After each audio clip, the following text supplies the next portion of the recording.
many of us in this region proud that you still have a judiciary and armed members of the judiciary that are able to do what is right for their people.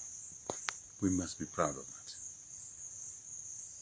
We understand they went through temptations, a lot of temptations, and they withstood these temptations. Money, other things we hear were thrown at them. But they understood why they're on the Constitutional Court. Because the judiciary, the courts must be the place of last recourse where we go to seek justice. Injustices are done every day in our elections. We know it here in Zambia. 2015, 2016, we know it. But in 2016, our matter was not even heard. Yet the Bill of Rights is clear that if a citizen is aggrieved about anything, they have a right to go to court. And any court of competent jurisdiction has an obligation to hear them. It didn't happen in this country. It has happened in Malawi. We're so proud of that Malawi Constitutional Court bench. I hope we can all learn something from that ruling, that you cannot continue cheating the people, the very people that gave you an opportunity to save them, especially in those roles. So congratulations to the opposition in Malawi, and one other thing we learned from Malawi is that they came together. The opposition came together. Here we have some oppositions that are surrogates of the ruling party who are used to abuse fellow opposition. But there, Dr. Chakwera, Dr. Silas Chidima, and others came together for a joint petition to save the people of Malawi. It's another lesson that we Zambians must learn. But more important, it's a Malawian citizen, the Malawian voter, who did not allow their vote to be manipulated. When their vote was manipulated, they showed it. They went in the streets to express their displeasure on how somebody had stolen their votes. They did it for months on end. It encouraged the judiciary. So you can see the point here.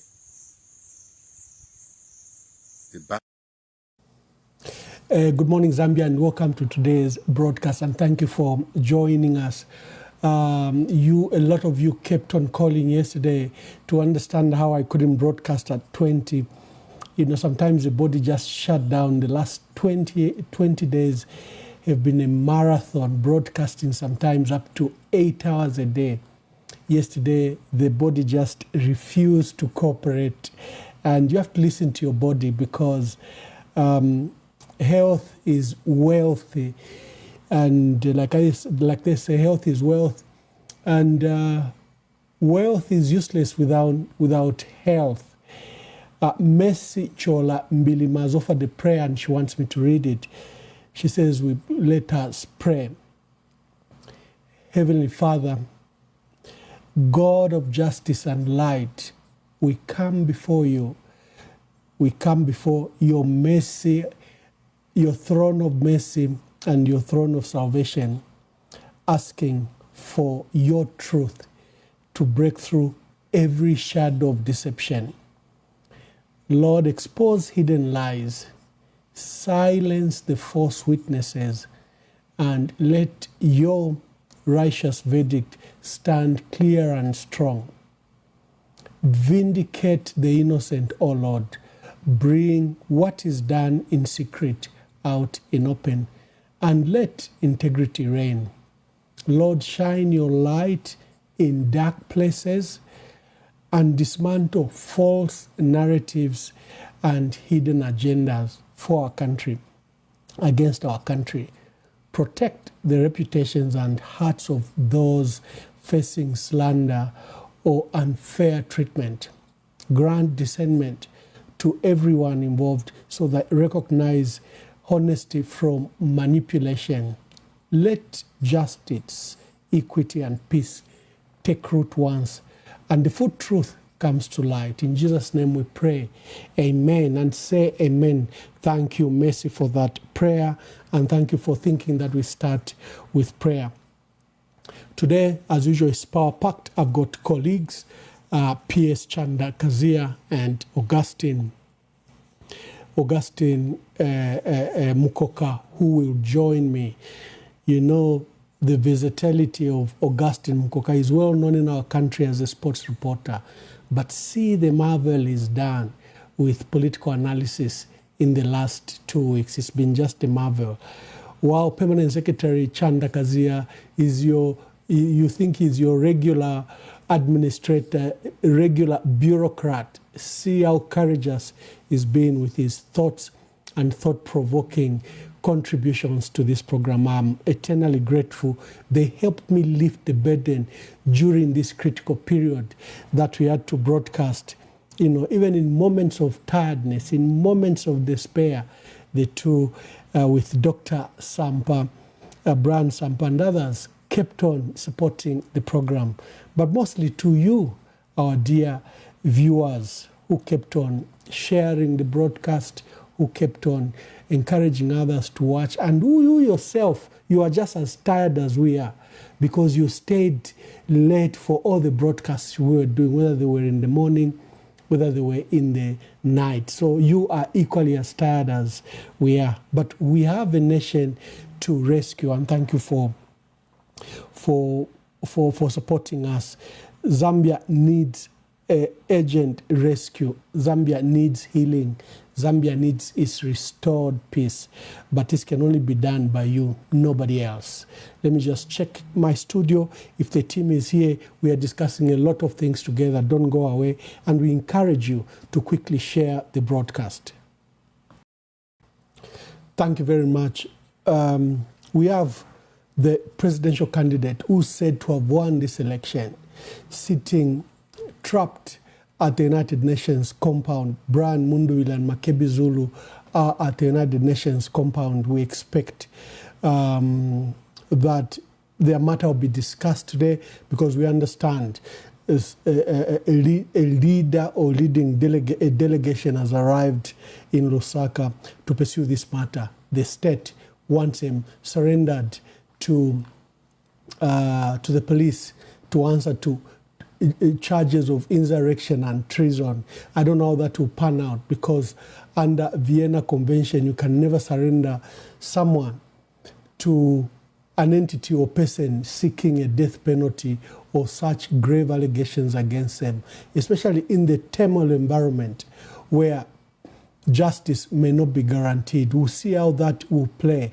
and we'll be discussing that. As we lie today, two serious political deaths: the death of Honorable Mtoto Kafwai, cabinet minister and former Minister of Transport and Communications, was shot dead by our security forces in a military raid, an unjustified, heavy-handed, heavy-set military invasion on a civilian home of a candidate, a presidential candidate, where that saw the life of Honorable Mtoto Kafwai dead. We found something from News Diggers where they are introducing a new element that Honorable Mtoto Kafwai died and there's a policeman that was injured. Come on. Which policeman is injured in a military raid led by the commandos? What was the policeman doing in that entourage? Because the policeman we know who was in that entourage, Akashumba from service headquarters, was one that was doing civil processes like a warrant, obtaining such warrant. But there was another gentleman from OP. Another death we must never forget is that of Stereos Shula Sadanis. Under this environment, you might forget that Shula died, Stereos Shula Sadanis died under political circumstances.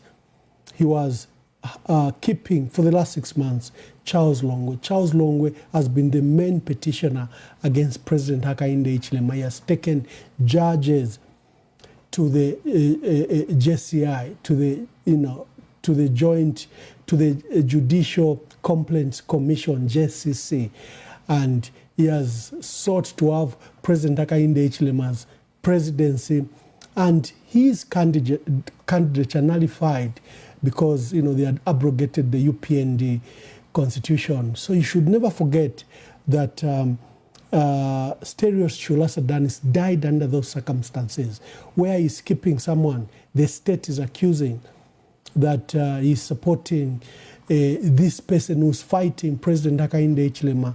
They were linking him to Gary Nkombo and others. We will continue to list Sterios Shulasaddanis' death as highly political. That also requires investigations, just like the matter of Honorable Mutotwe Kafwaya.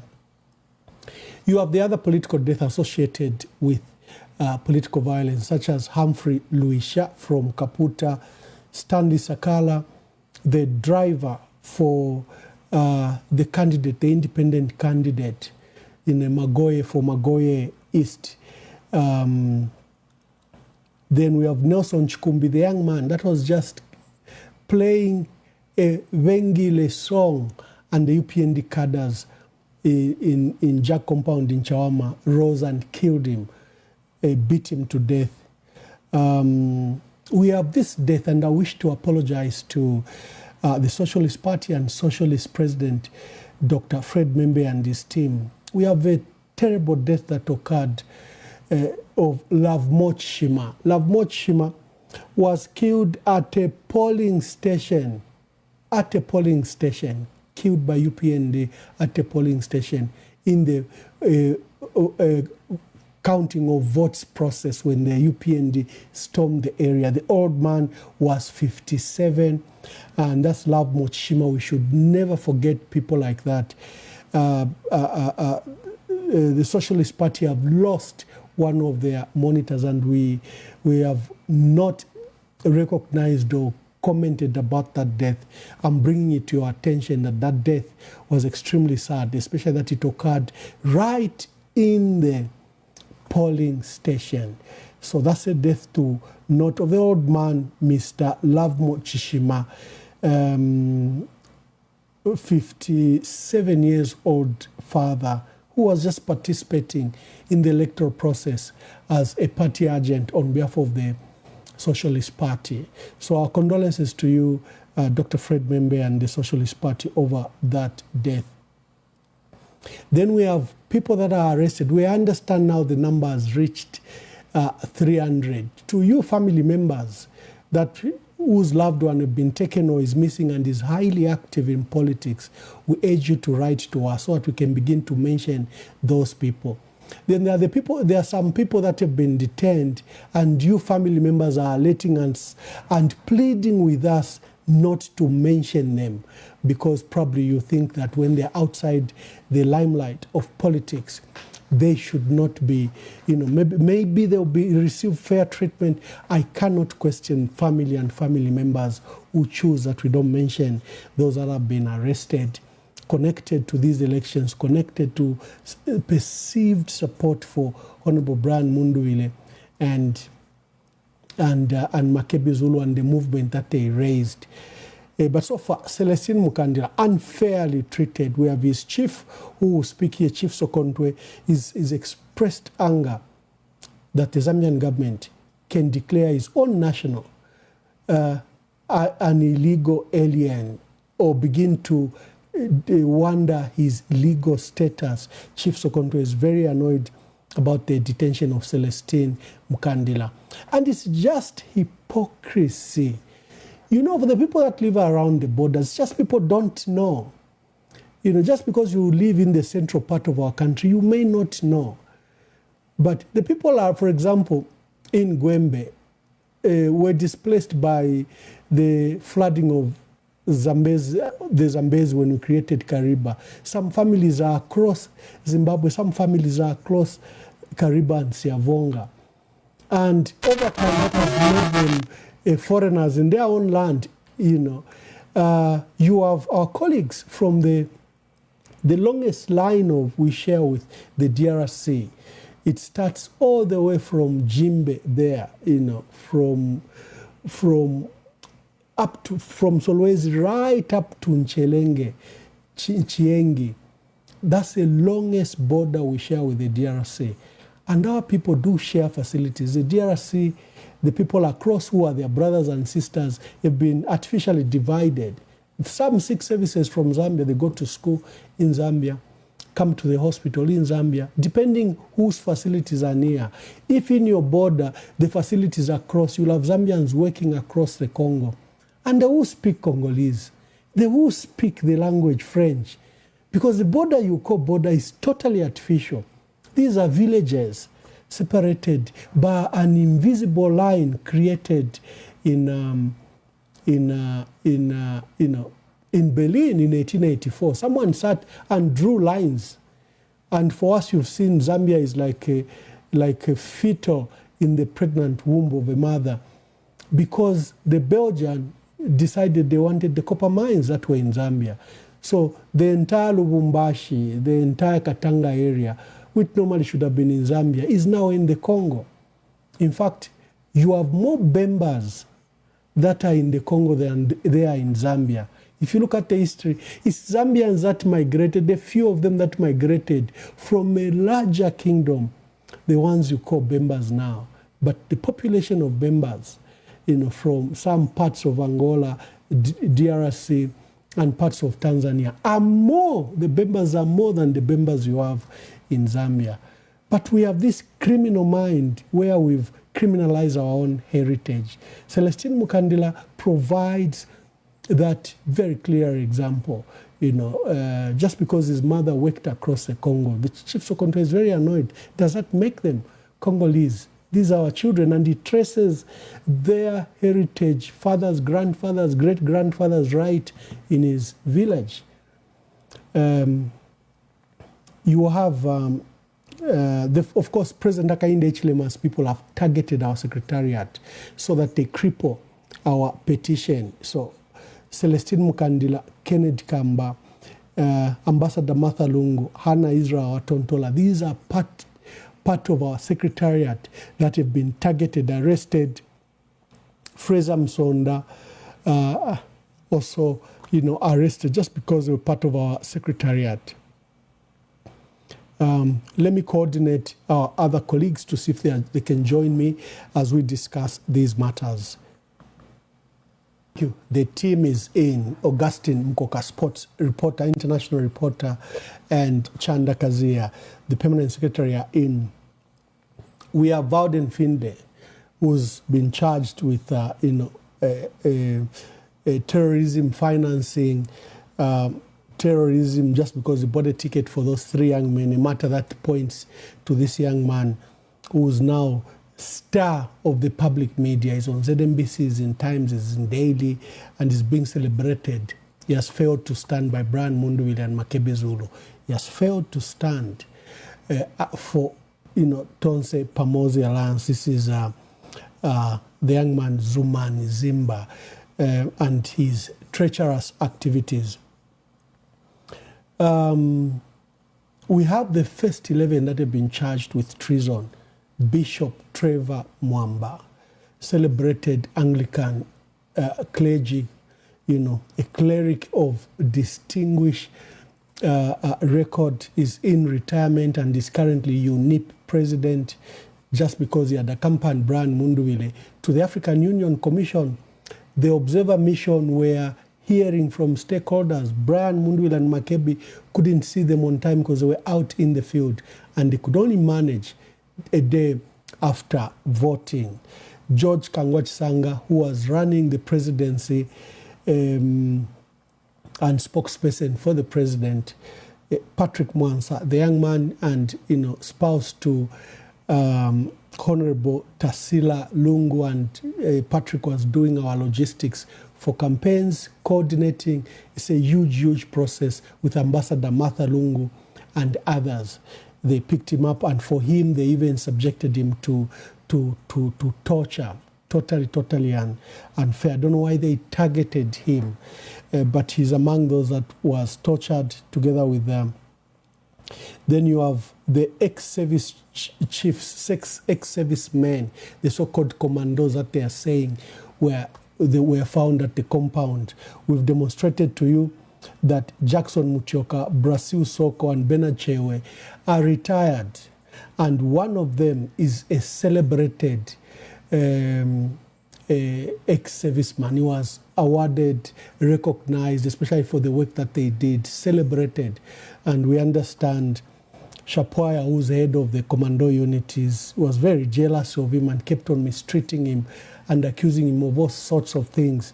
And today we are not surprised that he's among those detained. The 3 ex-servicemen have provided security services to others. And they came late in the game for Brian Mundwile and Makebi Zulu, because Brian had lost 9 of his security chiefs that were arrested from Protea and accused of causing violence in Chawama, and they've been slapped with charges of armed robbery. He got another layer of security men. Again, you saw they were all rounded up to 32 from Mongu. So when he sought the help of these colleagues today, they are being branded as commandos and trainers because of their previous role. When there is a clear record since they left the service that they've engaged in civilian activity just to earn a living, but the 40 and lopsided intelligence that's feeding the president and the false lie of this phantom militia is that these ex-servicemen, the commandos, were training others. A total lie. We have Richard Banda, the ADC to Honorable Brian Mundwile. And you understand why I've been reluctant to declare some people dead. The closest we get is fear dead. Because Richard Banda, it became almost automatic that he had died in the raid, but he has not died.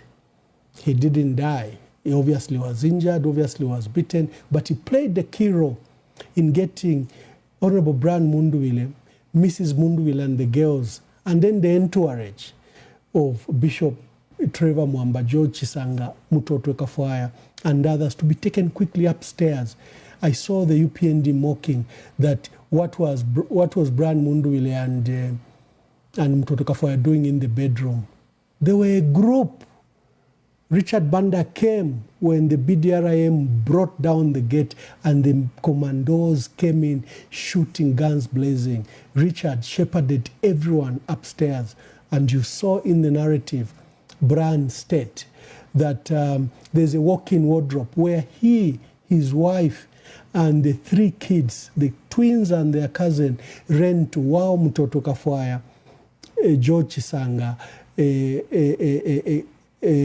Bishop Trevor Mwamba, Patrick Mwanza, and others went to the other side, and they came shooting, and you were even mocking when Mrs. Mundwile was saying one of the bullets passed through her jeans. People on social media were mocking as if it was funny. Brian said one of the bullets grazed his head. And they were laughing at that. But the only thing that stopped those commandos from stopping to shoot was the screams of Mrs. Mundwile and the girls. Any trained officer, no matter how cruel, when you hear the screams of a woman, the screams of children, you stop in your tracks, including rebels and killers. There's something about the voice of a woman. These are our mothers. We all came from the woman. So that's what stopped the shooting.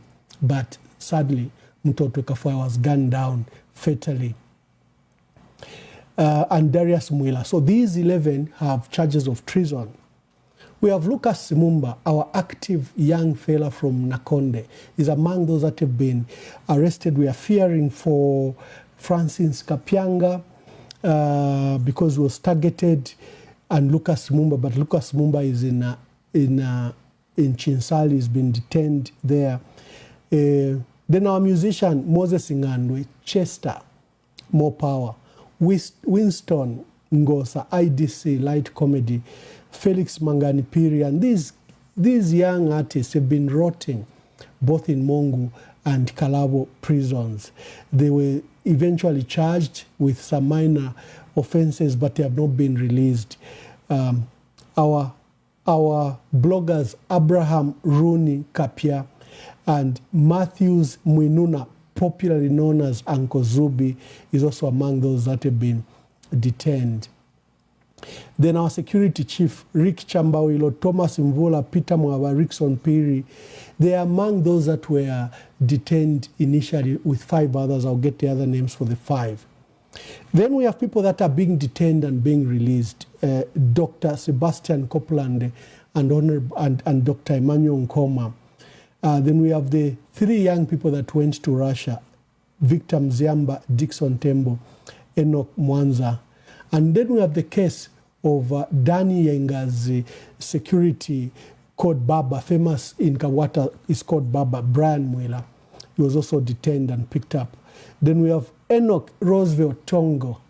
We have the video. You saw how his crime was only to ask Mwangala Zalumis to suspend announcing false results.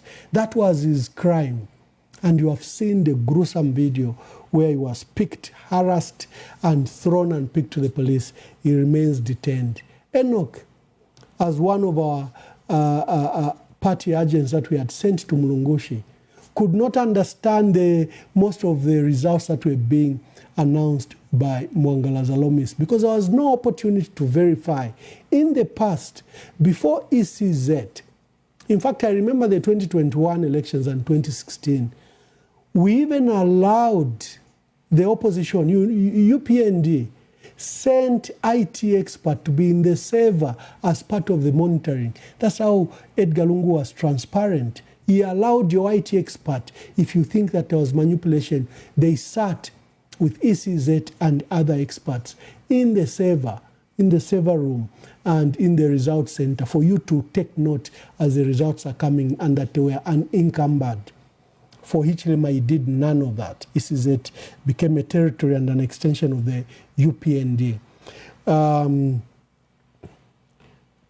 So before I go to, there's another matter that the state have kept quiet. Remember, they confiscated the 7.4 million kwacha from the money meant for our party agents on the day they raided George Sanga's law firm.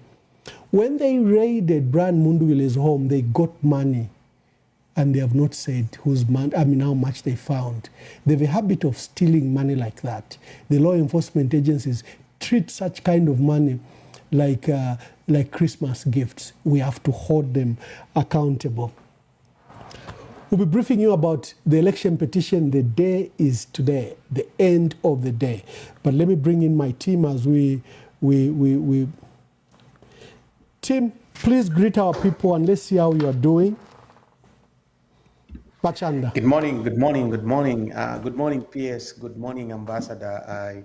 I hope you've had a refreshed afternoon. I think, like you said in the introduction, it's indeed been a marathon. But for our people, we are always happy to serve and be here for them. I think that is what really motivates us to do what we do.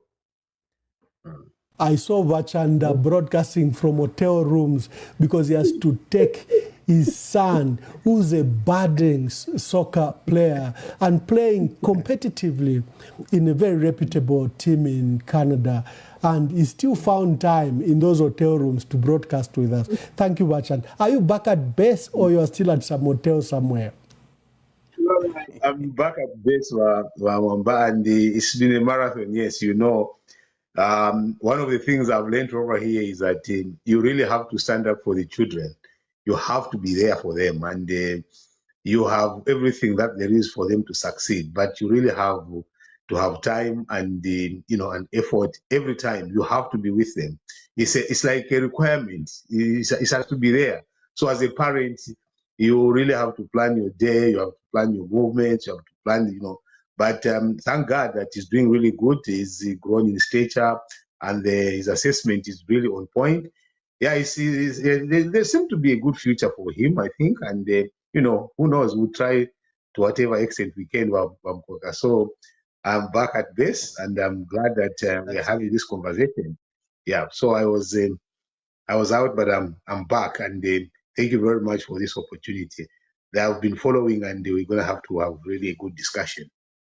Yes, indeed. No, we celebrate your son under the age of 16 and is competing with 25-year-olds, 21-year-olds for a space in the team. We're proud of that. Let's set the ball rolling. The election petition. To him. We wish him the very best. Instead, in fact, well, Augustine, you are a sports reporter. You are duty bound to profile this young man. So you have no excuse. Bachanda, muba peshe, muba mpose kwa mano. Yeah, thank you very much. No, we'll pick it up. We'll pick it up. Thank you. Let's start with the most important thing. Election petition. The Constitution gives a period of 14 days in which this matter should be filed, heard, and determined. So far, the last day is today.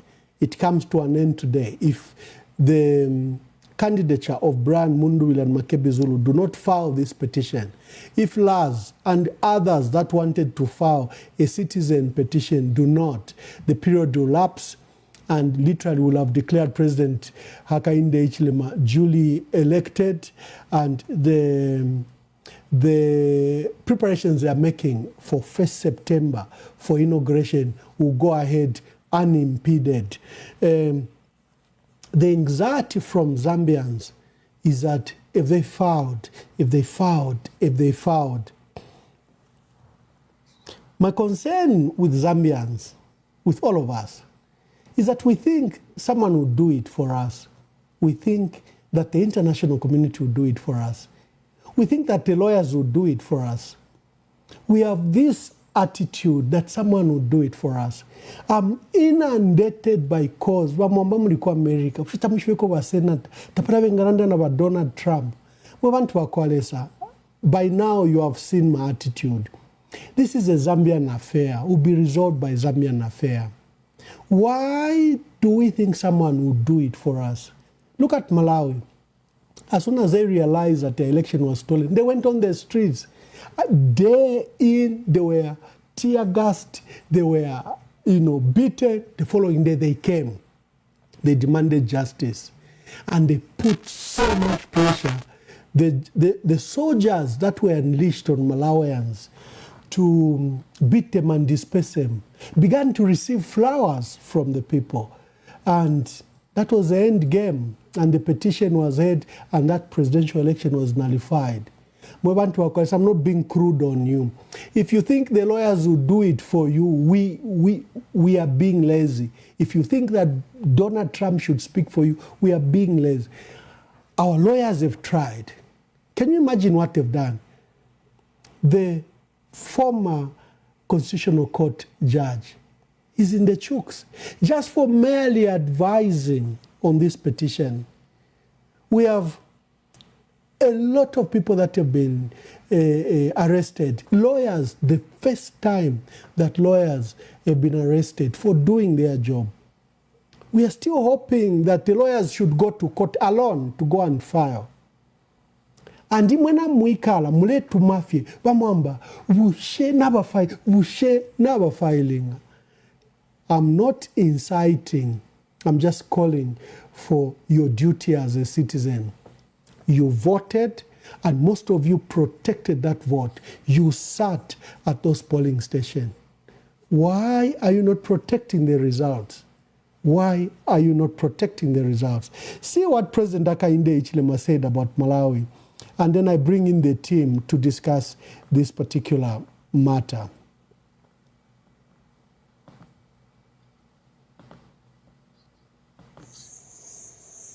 Many of us in this region proud that you still have a judiciary and armed members of the judiciary that are able to do what is right for their people. We must be proud of that. We understand they went through temptations, a lot of temptations, and they withstood these temptations. Money, other things we hear were thrown at them. But they understood why they're on the Constitutional Court. Because judiciary The courts must be the place of last recourse where we go to seek justice. Injustices are done every day in our elections. We know it here in Zambia. 2015, 2016, we know it. But in 2016, our matter was not even heard. Yet the Bill of Rights is clear that if a citizen is aggrieved about anything, they have a right to go to court. And any court of competent jurisdiction has an obligation to hear them.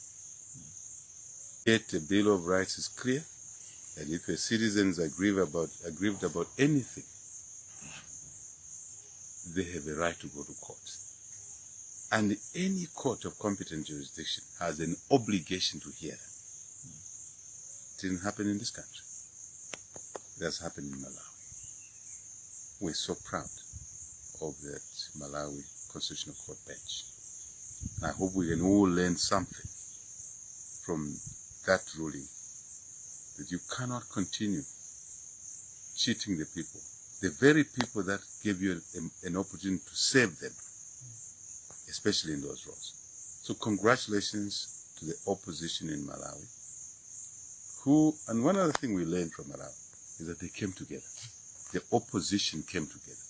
Here we have some oppositions that are surrogates of the ruling party who are used to abuse fellow opposition. The thing we learned from Malawi is that they came together. The opposition came together. Here we have some oppositions that are surrogates of the ruling party who are used to abuse fellow opposition. But there, Dr. Chakwera, Dr. Silas Chidima, and others came together for a joint petition to save the people of Malawi. It's another lesson that we Zambians must learn. But more important, it's a Malawian citizen, the Malawian voter, who did not allow their vote to be manipulated to save the people of Malawi. It's another lesson that we Zambians must learn. But more important, it's a Malawian citizen, the Malawian voter, who did not allow their vote to be manipulated. When their vote was manipulated, they showed it. They went in the streets to express their displeasure on how somebody had stolen their votes to save the people of Malawi. It's another lesson that we Zambians must learn. But more important, it's a Malawian citizen, the Malawian voter, who did not allow their vote to be manipulated. When their vote was manipulated, they showed it. They went in the streets to express their displeasure on how somebody had stolen their votes. When their vote was manipulated, they showed it. They went in the streets to express their displeasure on how somebody had stolen their votes. They did it for months on end. It encouraged the judiciary. So you can see the point here.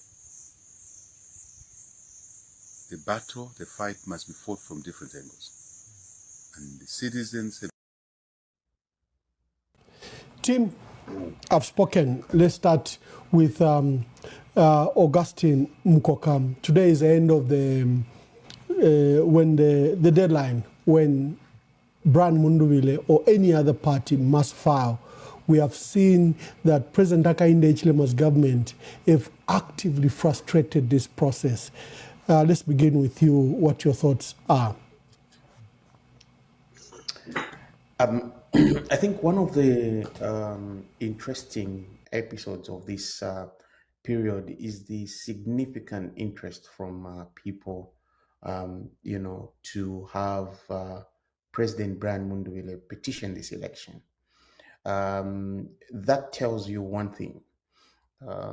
People are dissatisfied with the outcome of the election pronounced by Madam Mwangala Zalomis. And they want to see some form of recourse through the Constitutional Court. Many people want the arguments that the opposition have placed on record. And That is what has been encouraging. And you find, a lot of people asking, have they filed the petition? When are they filing the petition? The deadline is fast approaching.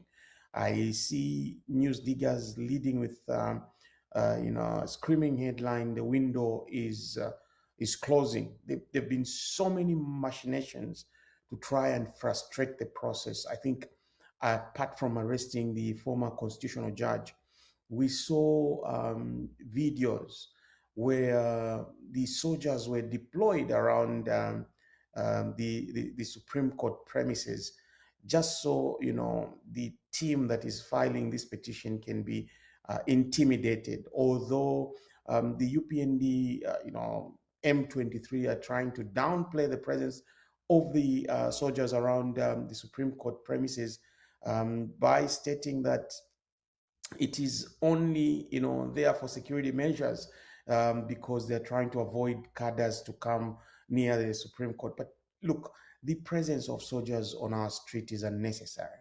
If people want to demonstrate, if people want to express, publicly their views, their dissatisfaction, orderly and lawfully, the Zambian constitution gives them that right. Why not allow the people to walk the streets and demonstrate? I like you mentioned in your clarion call to the people of Zambia is not to sit back. This is their election. They made a decision through the ballot. They have to protect it. They have to defend it. Here we have President Hakainde Hichilema encouraging the people of being encouraged by the people of Malawi. That was a good example. Why don't we put his words to test?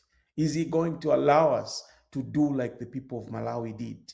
We must test some of the things that the president, has preached from the time he was in opposition to this time when he's now, in charge of the country.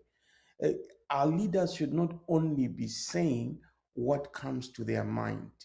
They should be able to defend what they said in the name of public service. And I think this is the moment, this is the right time. You can reach out, we can reach out to the international community, but they too want to see whether the people are in it to defend their processes. They can only help you when you are helping yourself. I always, in what I do and what I say in my contribution, refer to John F. Kennedy's, famous quote: "You don't look at what your country can do for you. What is it that you can do for your country?" If you are not happy with the petition, if you are not happy with the election process, and there's a petition, what is it that you're doing as a citizen to contribute to seeking recourse in an event such as this one? I think this for me is very critical.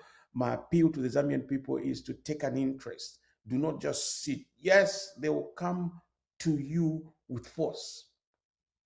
But look, when we go out on the street in numbers, in droves, even the army itself cannot kill the entire population. It cannot massacre the entire population.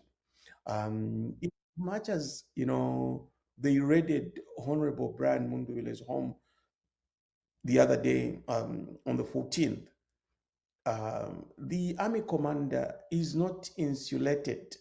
He does not have immunity.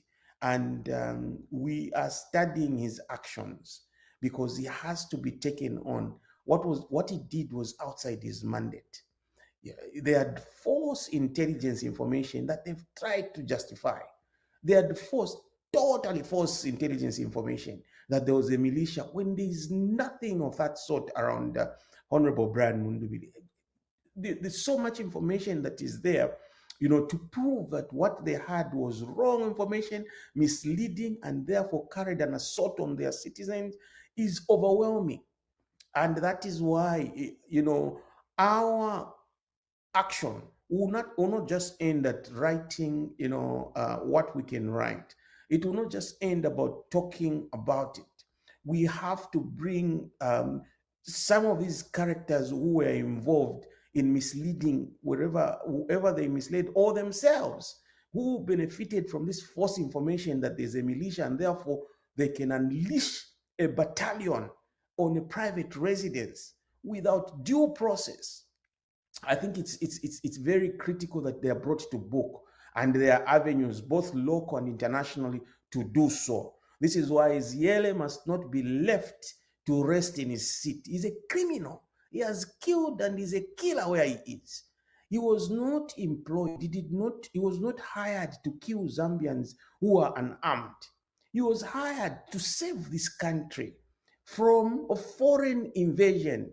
Those are guys who are saving their own country. You walk into a home and you kill a father, 49 years old, with young kids looking up to him, with false intelligence information. I think that is very critical, Ambassador. We are looking at all avenues available to ensure that some of these people are brought to book, whether local or international. They just have to face justice on behalf of the likes of Honorable Mutoti Kafwaya. And the others they are not mentioning. We know that there are other fatalities in that incident. There are people who are feared dead in that incident, and they're trying to cover up. The cover up is so massive because they understand, the backlash. Already there's been a huge backlash, both local and international, on the demise of, on the killing and assassination of Honorable Mutoti Kafwaya. So they know they're going to cover up this, and they'll continue doing so. Away from that, Ambassador, this petition must be brought. It must test, again, the words of President Hichilema, not only him, but it also must test our judicial independence. Ours is a constitutional democracy, but this election was held in a military democracy. If such a thing exists, this is what happened. And if ours is a constitutional democracy, we therefore have to take it to the Constitutional Court and test it. Are we going to accept that every election held in Zambia, the military will play an extremely active and fraudulent role that they did in this election, where they themselves became the voters? They themselves started changing numbers. They themselves, started even adjusting figures on the Gen 20 forms. Is this what our democracy entails? Is this the democracy that we want for ourselves? The Constitutional Court will have to answer those questions in the midst of counting. Should the military start, invading the private homes of opposition leaders? All these are issues that have to be brought by, to the Constitutional Court, and you can tell why, the ruling party is so apprehensive, because whether the Constitutional Court makes a decision in favor of the opposition or not, the fact is that the detail of the petition will go globally. We will be exposed as a country, and that is the fear, because already we are exposed. That was a shambolic election. It was chaotic. Number one, the suspension of the counting was illegal, and you could see from the Law Association of Zambia, statement. You could see from the civil society. Number two, the involvement of the military was illegal. Number three, the Gen 20 forms, the amendment of those Gen 20 forms, again, was illegal. The presence of UPND cadres,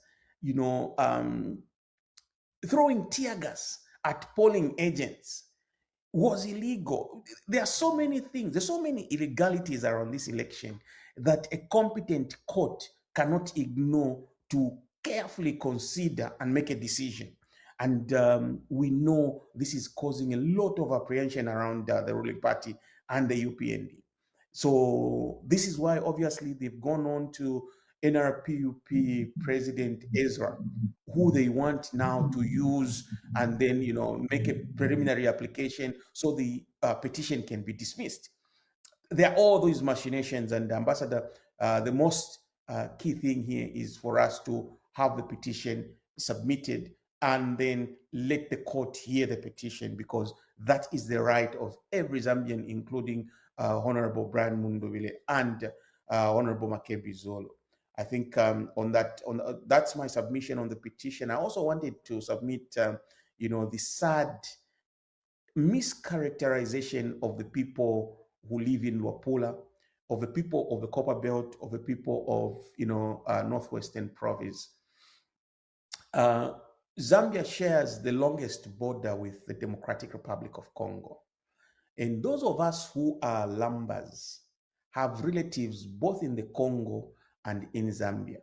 Those of us who are Ushis have relatives both in Zambia and in the Congo.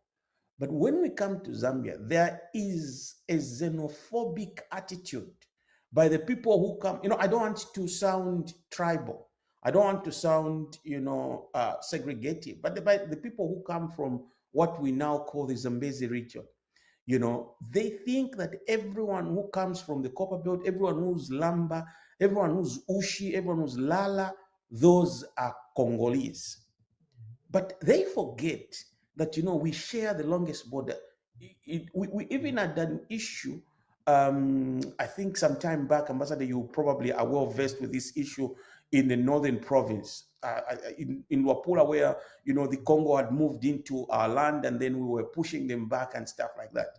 Remember, there was some 10 kilometers of some sort where we had the land dispute, and it even went as far as SADC, and the resolution was made there.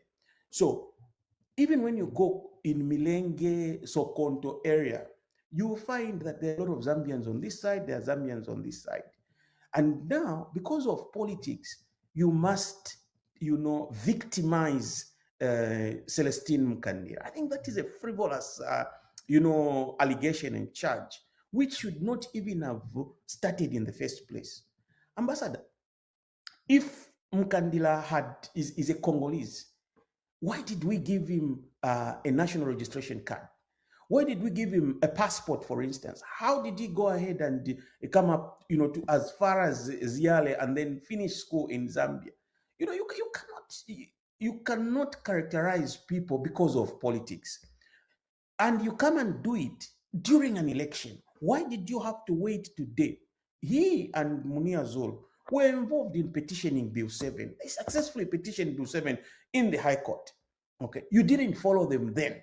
You want to follow him now because you know that he's preparing a petition. He's a key person. He's credible. He's got integrity. He's stood by the opposition. And now, because of his heritage, you want to use it. You want to use the fact that he comes from an area which is close to the Congo, and then you want to call him a Congolese. I think we should stop. It's not different. The action that has been done on our dear brother Mkandila Celestine is not different from those guys in South Africa, the Dudula guys. You want to go for people because they are doing better than you. They are capable of standing up for their rights. They are able to fight, for opportunities and see opportunities where you are not seeing them. Then you want to go for them and say, no, he's a Congolese or he's a foreigner. No. That's not how it works. You remember, even during the campaigns, there was an audio. So about Honorable Elvis Nkando being a Congolese. Somebody was even saying, no, he's from Congolese. He's a Congolese from Kasenga. A lot of people from Kaputa there, including Elvis Nkando, could even have relatives in Congo. But because he's with the ruling party, you would not, pursue him and talk about anything that may be connected to Congo around him. Because why? He's with the ruling party, but he wants to pursue. What kind of hypocrisy is this? It just exposes the xenophobia within the UPND government. We have to stop this xenophobia. Somebody was born in Zambia, raised in Zambia. The constitution gives him the same rights as any Zambian. The only thing is that he's tribesmen. Part of his tribesmen, part of his relatives come from across the Congo. Then he becomes a Congolese. No. That's not what the constitution says, Ambassador. One of his parents, if one of his parents was Zambian at birth, he is Zambian and he's grown up, but he cannot divorce himself from his tribe. He didn't ask to be born from Luapula or from among the people of Luapula. You cannot want him to be born in another tribe so that you can now consider him to be a Zambian. When he was born in a different tribe, he didn't ask to be born where he was born. You know, I think that case must be dropped because it's an embarrassment to us as a country. It doesn't, represent who we are. Indeed, in fact, that's what Chief Sokontwe has stated. Is very annoyed that we are questioning the nationality of their own son, proud of him, a Zambian lawyer and a distinguished young politician. Listen to Chief Sokontwe. Chief Sokontwe, informo y'abawushi omirenge district. Mbeera ndirako komishinangi ba president wa Republic of Zambia. Nalomba ubutira ati uyu muntu tupereni ala muntu wesu, muntu wenu. Noko umo takyala mwanda. N'osunga omunango otesibwa. Nimwe ba president bakyalo. Nimwe ba president babera Zambia. Onjame na Zambia bali muno. Tata twalomba n'abakalamba baku immigration nti uyo muntu ndekeni kulomba tekupatilisibwa yo omuntu ng'agira ati n'alomba nekyalomba naye omufwayirisha amapepa ya definiti ekisinta uyo mwina zange. So, pari Celestine Mugandira. Celestine Mugandira, mwina Kongo mwite. Celestine Mugandira, mwina Zambia. Celestine Mugandira, achewe, 20 February 1990. Ichatuelewa kiasi bakwe kuja, ni ntito. Nokubwera, bali bwera, okufuma kulya kukyalo kya Kongo. Abakyaki bakwa Celestine Mugandira kuli bamayo bakuma mu kyalo kya Kongo muiboma lya Nsereni. Ishina lya bamayo abatere Celestine Mugandira bali bamusonda luya. Bali kala mumushi mwaba mukosha mukyalo kya bamunga. Umuko wabo denakula. Celestine mwina Zambia wakumaruka. Kai mwina wakula. Celestine mwina Zambia. Uyu Celestine Mugandira ali mwana kuli bamayo babiye musonda nabatata bakasoma Mugandira. Ali mwana wabo number 8 wafiwe 1990. Netutupa kwata ya muzani. Ichichena nderomba mwe muteko.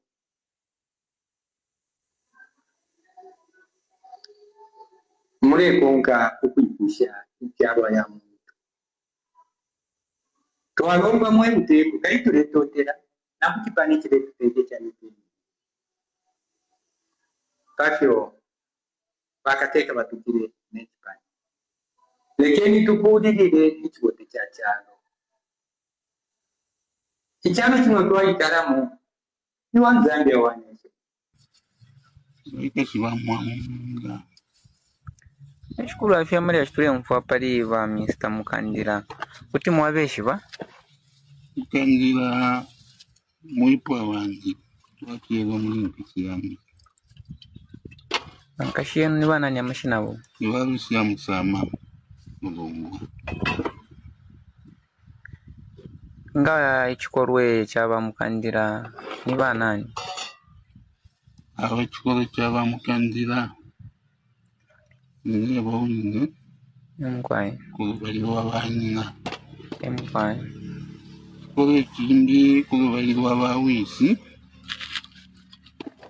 Niba ala mchabuliro pamonga bawisi kuru abakyere nina. ngefitule mfuati yao bena Kongo fe ba Mr. Mukandira. Mukandira temwine Kongo, mwina Zambia. Kaina masambio ya Kenya. Thank you very much. Let me bring in PS Chanda Kazia. Mr. Kazia, give us your reflections.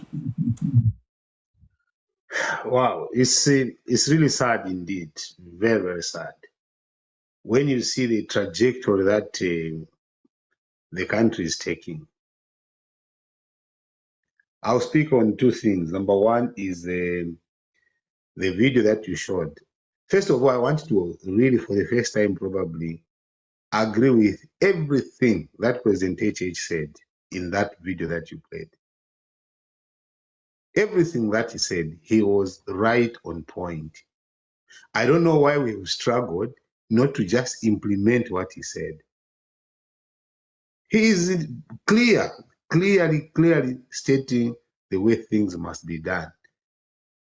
When people thought that they were manipulated, they went to the streets. Why are we not in the streets? Just from what he said, why are we not in the streets? Why are people not in the streets? So that the Constitutional Court should be able to act, because they will see that people are upset. He's very instructive. That video alone is very, very instructive, and I think it speaks to what he sees a democracy to be. He speaks to what a democracy should be. And it answers your question, the questions that people have been asking. Oh, where are we at? Can you get people to act? No, no one is going to act. It's the Zambians to act. If Zambians don't act, then the adage of every country gets the leader they deserve. Because the foreign governments can only end at condemning. They will do nothing more than what the Zambians can do for themselves. The people to stop the stealing of elections, even according to President HH, are the Zambians. If Zambians say, oh, this is okay, no one will fight the cause. The cause is for the Zambians. President HH was correct, 100% correct, that we need to emulate what the Malawans did. And I presume that he meant each and every word that he said in that video. The Zambians must act. The petition must go on. And if anyone tries to disrupt the petition today, then people have a responsibility to act. No one can bring the democracy that we want other than ourselves.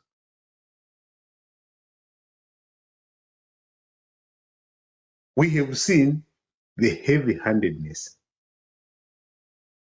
of the army, of the police. You were giving us the numbers here, and they are threatening. You can't have 300 people arrested for exercising their right to belong to a political party and for exercising their right to participate in the political dispensation. This is what the UPND came to cure. According to the manifesto, go back and check what they were saying. They were very much seriously against abuse of state institutions, which they were alleging at the time. They were very much against the cadres taking the center stage.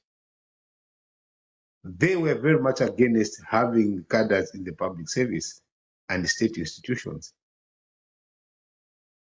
Who can stop this from happening is the Zambians. And the Zambians went to the vote to show displeasure, to say, what the direction we are taking, we are not going to accept that direction. But then the military is unleashed on them. And after the military being unleashed, and a comedy, a concoction of errors happened, whether it was planned so or not. What was the excuse? Come up with something that has not existed in Zambia. Bamwamba, I've insisted here, unless someone can prove me wrong. Zambians have no capacity to own guns and fight. Because if they had guns and were able to fight, they would have been gunfire. They should have been fighting with guns right now. There is no one with guns. There is no militia. The militia thing is a hoax. It's a make-believe. Just look at where we started from. The first time, denial of the actual shooting actually having happened. Permanent secretaries running around sending messages, distress messages. Don't believe in the propaganda that is coming from Emmanuel Mwamba and his friends. That was what was the first line of defense.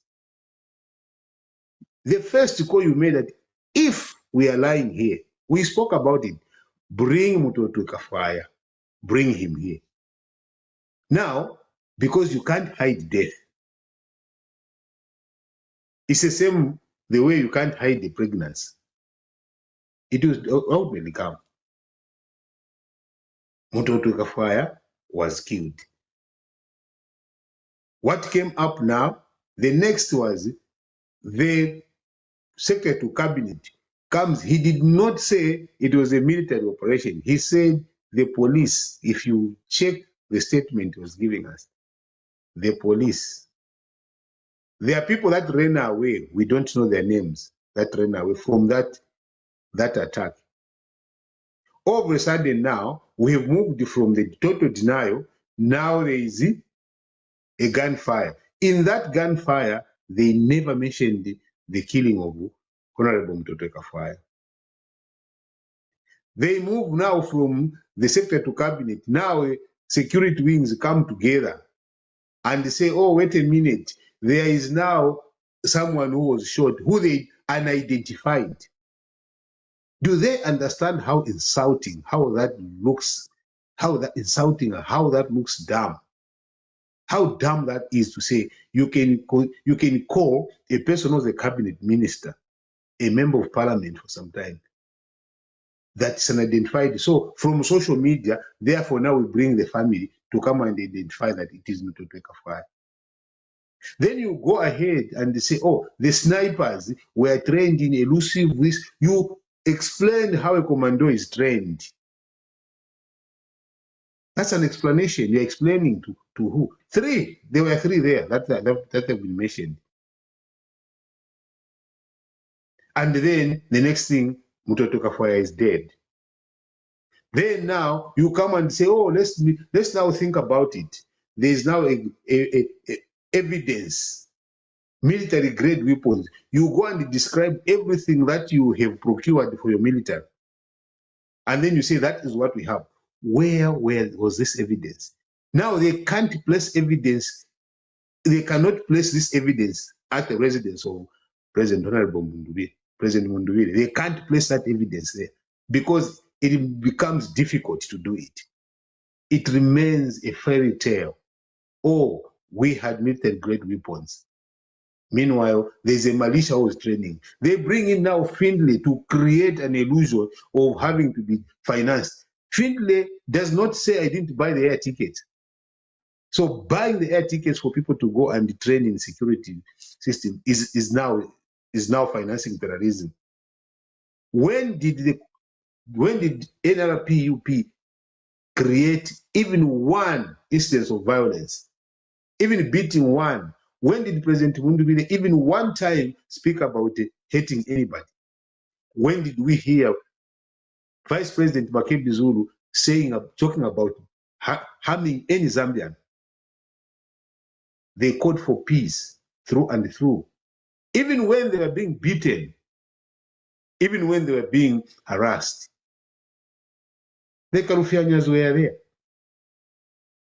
Who are the militias then? Someone who goes into the polling station, disturbs the polling station, a protected constitutional activity, he disrupts it. Then you switch the militia and throw to the person that is being harassed and say, oh, we have evidence. What evidence do you have? Bring it here so that Zambians can see it. Questions are not sabotage. Accountability is not treason. And national security is not a license for impunity. This is impunity that was done. The evidence has never been given here. People keep getting picked. Now the issue comes to let's petition the elections. What happens? You send the soldiers first. They go and surround. The next thing, the very people that were supposed to protect the democracy are the ones that say, oh, now we move away. We have endorsed it. We are now conceding defeat. We are moving out of the petition. If you put 1 + 1, you're not going to get 5. It's 2. Now, these people that have come up are so good. Let's see if the petition does not go through and these people are not given positions. President Hakainde Hichilema, don't give them positions. Let's see if they will still support you to the same degree, because they say you did it very well. Don't give Nevas Numba a position. Don't give this person, whether PUP, a position. Don't give them positions because they say you are doing very well, and see if they will stand by you again. And if they change how they're going to face the Zambians after they do that. They're doing it because they want to destroy our democracy. And don't allow it to be, this democracy to be destroyed under a watch.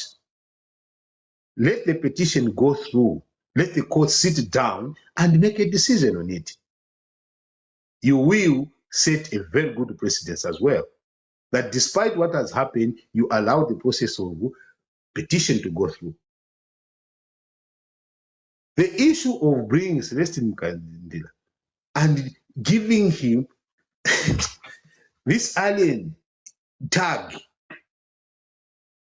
How did we become so primitive? Why are we going back into the 90s when Kaunda was told to be Malawi, the Chiluba was told to be Congolese? Remember, guys, you remember. This is not new to you. Should the UPND members of parliament, ministers come and suffer the same way? We evolve. I come from the northern part of Zambia, Mbala. I have relatives in Tanzania today. They live in Tanzania. You go there, you find the Simusoko, where you find it. It is across Tanzania and Zambia.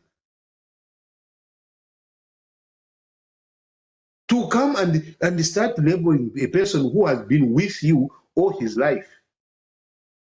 And then you pick it, even when you know. It's not right. We have to get traditional leaders to come and justify somebody when we have documentation. Please, leave Mukandila alone. Release the people that you are holding unconstitutional. This is not healthy. People start already calling, no, let's sit down and resolve. First of all, we must demand accountability. I submit, Wamamba.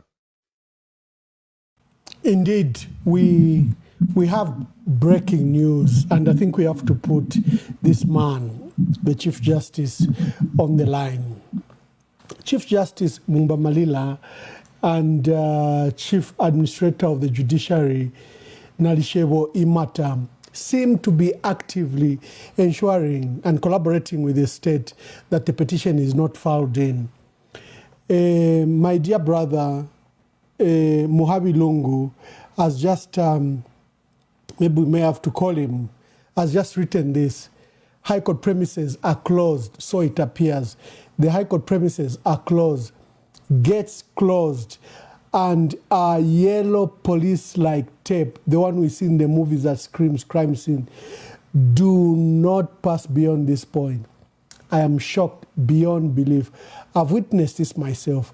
I passed by the High Court at 7:45, and again, just a few minutes ago, I've made inquiries and I'm stunned at what I'm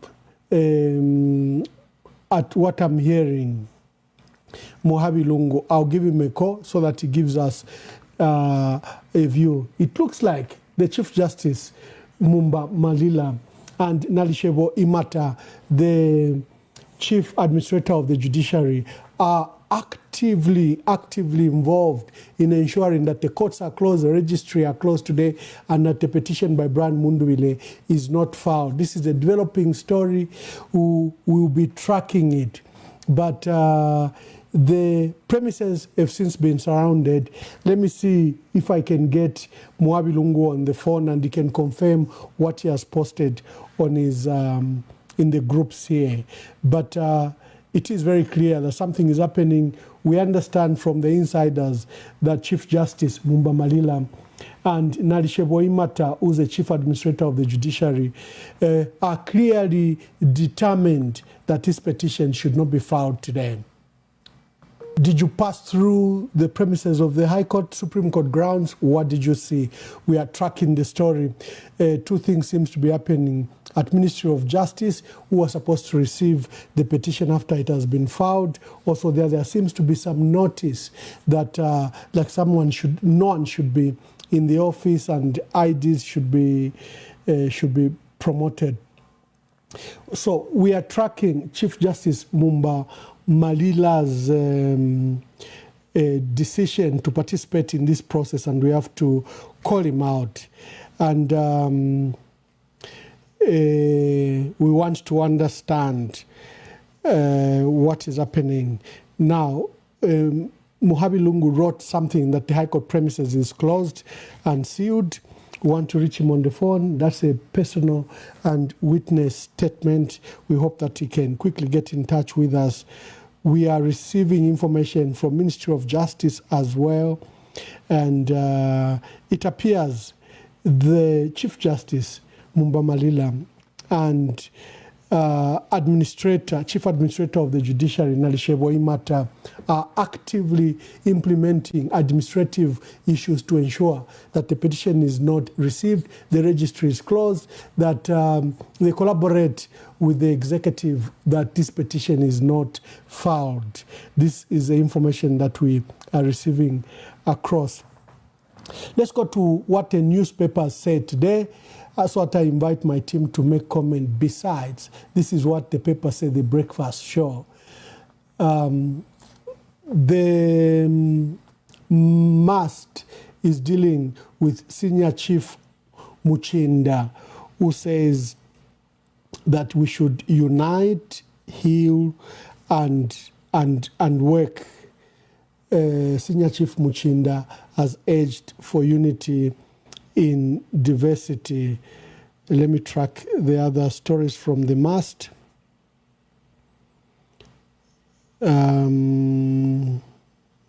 Yeah, thank you very much. Let's go to the next paper. This is the Daily Revelation with a funny headline that Honorable Harry Kalaba of Citizens First said Zalumis is a good girl, but she must come clean on the disparity in parliamentary and presidential totals in Cheche's stronghold. Then the militia story is a ruse to shift state's extrajudicial killing of Kafwaya. They're quoting Brian Mundubile's earlier statement where he says they want to hide behind the militia allegation to justify the killing in cold blood of the former minister, Honorable Mtotwe Kafwaya. So Zalumis Mangala is a good girl. Wohari.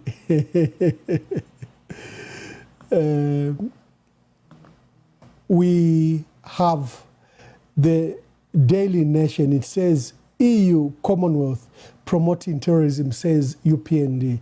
I wonder how they let this young man, corrupt accused Max Mue, disparage the diplomatic community in this fashion. So can you imagine the EU at the center of it and Commonwealth have been in the forefront of fighting terrorism across the world. This corruption accused the man that stole 77 million kwacha from ZNS, says they are promoting terrorism.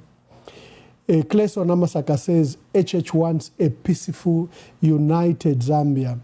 Then Church Mother Bodies, of course, for peace and unity. They had a joint statement yesterday, a very bland statement. You can't even know. It's 4 pages, but you can't get what they are saying. You know, the amount of fear that President Hakainde Hichilema has caused even to institutions is very telling, because you have so many critical people saying nothing. If you look at the entire statement by our Church Mother Board, is so bland in these key and political tensions that we are facing. Maybe we'll go to that statement. The Times of Zambia, state-owned newspaper, is saying now NRPUP ditches Tonse. So they are quoting a young man there, the Secretary General, who's purporting that they've pulled out of Tonse Pamosi Alliance. Remember the last few days they purported to have removed Brian Mundubile from the party because they were the sponsors of the presidential candidate. You and I know that they are being used to write to be a preliminary application that will come before court if the petition will be heard. They want to take away the legitimacy of Brian Mundubile by saying the political party that sponsored you has disowned you and it has decided to support President Hakainde Hichilema.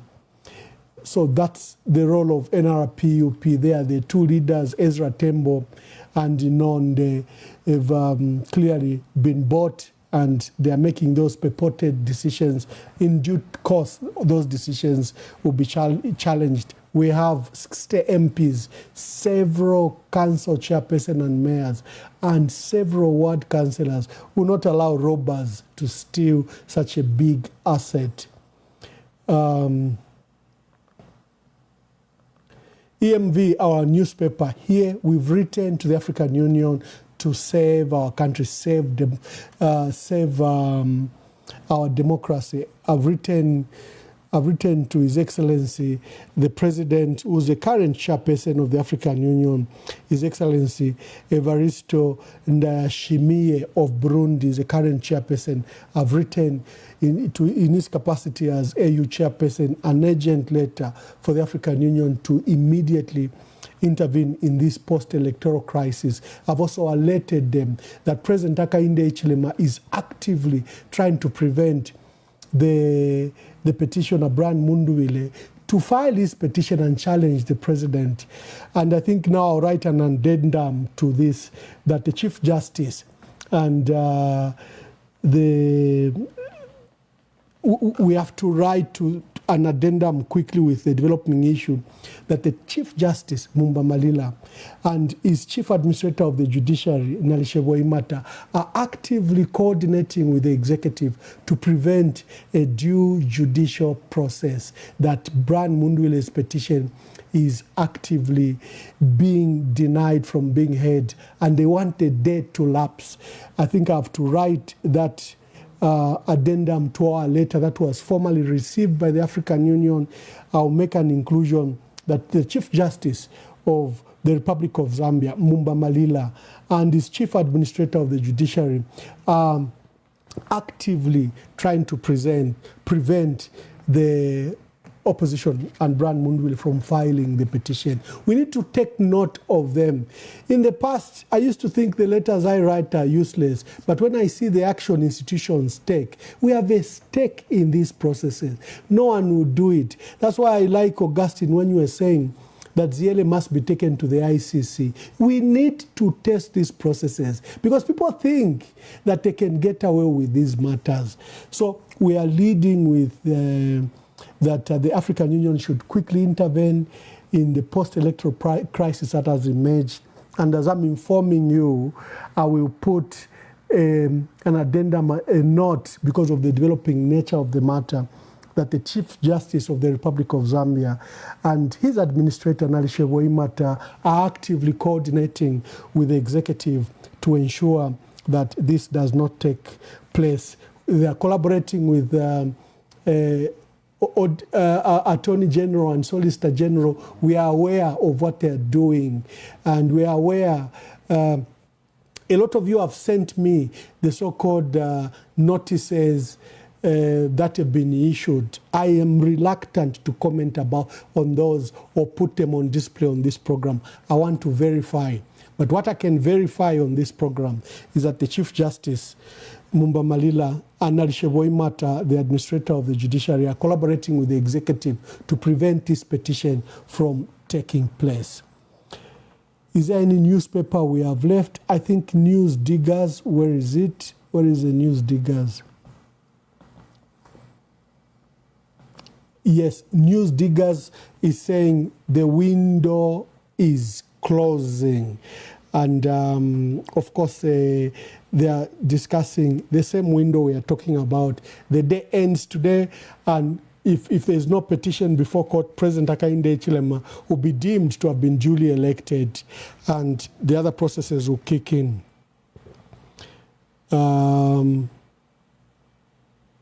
There's a silly statement, you must have seen the video on Prime TV, where Winter Kabimba is saying there would be war if Brian Mundubile was elected. In his weird tribal and partisan support for the UPND, Winter is alleging, and Tim, let me bring you in, because that statement was very, very strong by Winter. Winter is alleging that if Brian Mundubile and Makebi Zulu were elected, there'll be war in our country because of the amount of people that do not want anyone from PF or associated with the PF to come back to power. That's a narrative they've been peddling. You've heard it in the president's remarks. You've heard it in others, that we will not allow them to come back. Now, my question is very simple.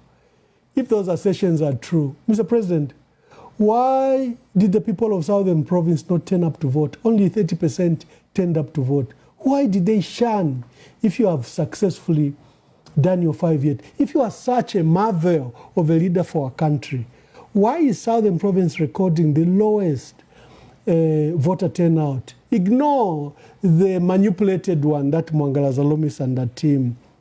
Why did Brian Mundubile win this election? Why did many Zambians vote for him if what Winter Kabimba is saying is true?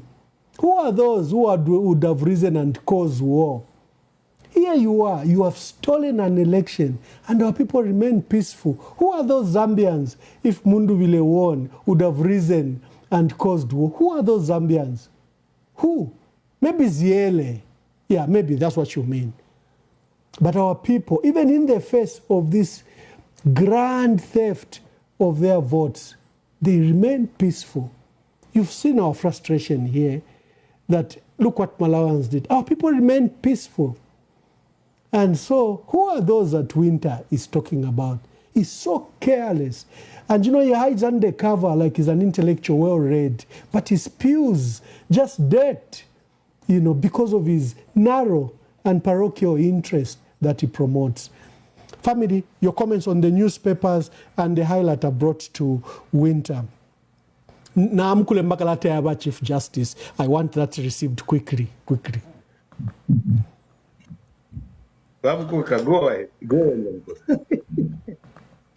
Oh.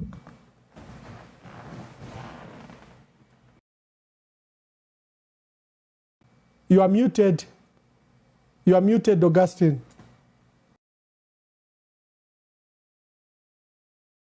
Thank you, Ambassador. Thank you. Sorry, I was muted. Yeah.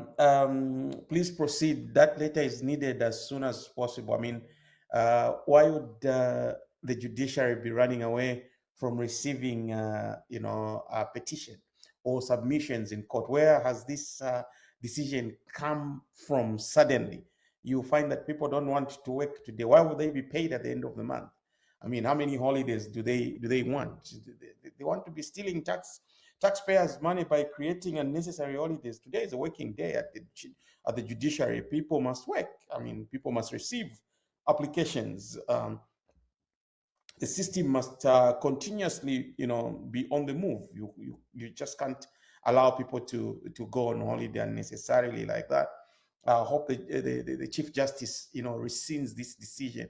Very strange decision. I'm told, the courts are sealed off, and it's pretty much a dead end there. So I'm not too sure why people would be, so agitated. I mean, it's every Zambian's right to challenge a petition and to challenge an election. And if they want to challenge it, why not allow them? Let the Constitutional Court hear any Zambian who has grievances over this election. They have every right to make that submission, and it shouldn't be stopped. Not at all. We're looking at various issues, but most of them centering around the election from the newspapers. The News Diggers itself leading with the story about the window closing. I think there's a lot of attention to this matter, and denying the opposition or those that want to petition an opportunity to be heard is against the Constitution of Zambia. The Chief Justice, as a custodian of one important arm of government, which is the judiciary, should rise above above board and ensure that Zambians are given adequate access, to the judiciary, where they would seek recourse in an event such as this one. I hope the window doesn't close without the petition being admitted. It will be scandalous, and the Chief Justice is a man, of very good repute. He has, a credible track record. I don't know why he should subject his reputation of so many years, to a minute of distraction. It shouldn't be the case. He has to make sure that he, does his job correctly, and doing his job correctly is giving access to all of us to the judiciary, as it were. To save our democracy, I think there's a good approach. We need to continue writing those letters and reaching out to the international community to ensure they help us resolve our issues. If we cannot do them on our own, we must reach out to third parties. The African Union is one such party that we ascribe to, and has a mandate to assist us resolve these issues. There was also, I think, a lead story, should be in the Daily Nation, about Max Mue, alleging that EU and Commonwealth are supporting terrorism. I think the excitement of Max Mue must be tamed by the UPND. Being a party spokesperson doesn't mean you can spew any garbage to the public. You have to be measured. There's diplomacy that is required in dealing with these organizations. I think the EU and Commonwealth both are way above Simue's pay grade. Simue's focus should be on ego milling and the FRA, where he's doing business. In terms of diplomacy for the country, that is above his pay grade. He cannot be a loose cannon that subjects the reputation of our country to such ridicule. First of all, the EU and the Commonwealth cannot support terrorism. If there is anyone who is a terrorist at the moment in Zambia, it's Mr. Hakainde Hichilema. Why do I say Mr. Hakainde Hichilema is a terrorist? He unleashed a full battalion of soldiers into a private residence, where, among others, were 12-year-old children. Now, when you unleash, an elite team to go and spray bullets in somebody's home, and they kill in the presence of 12-year-old, what can we call you? that is terrorism.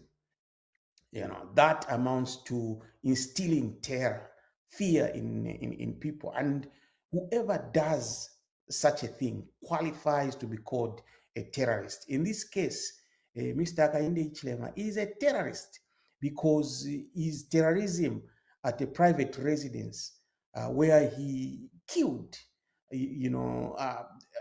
where he killed, he issued orders for the killing of Honorable Kafwaya.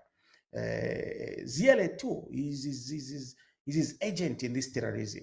So if Max Mue wants an example of a terrorist, he cannot go further than his party president, Mr. Hakainde Hichilema, because that action, of sending soldiers in that community, Kudu Road, making it look like a battleground, making it look like, he had sent people to commit suicide, bombs, those commandos that were sent at the direction of the commander-in-chief himself, Mr. Hakainde Hichilema. That amounted to terrorism. You terrorize the people around that area.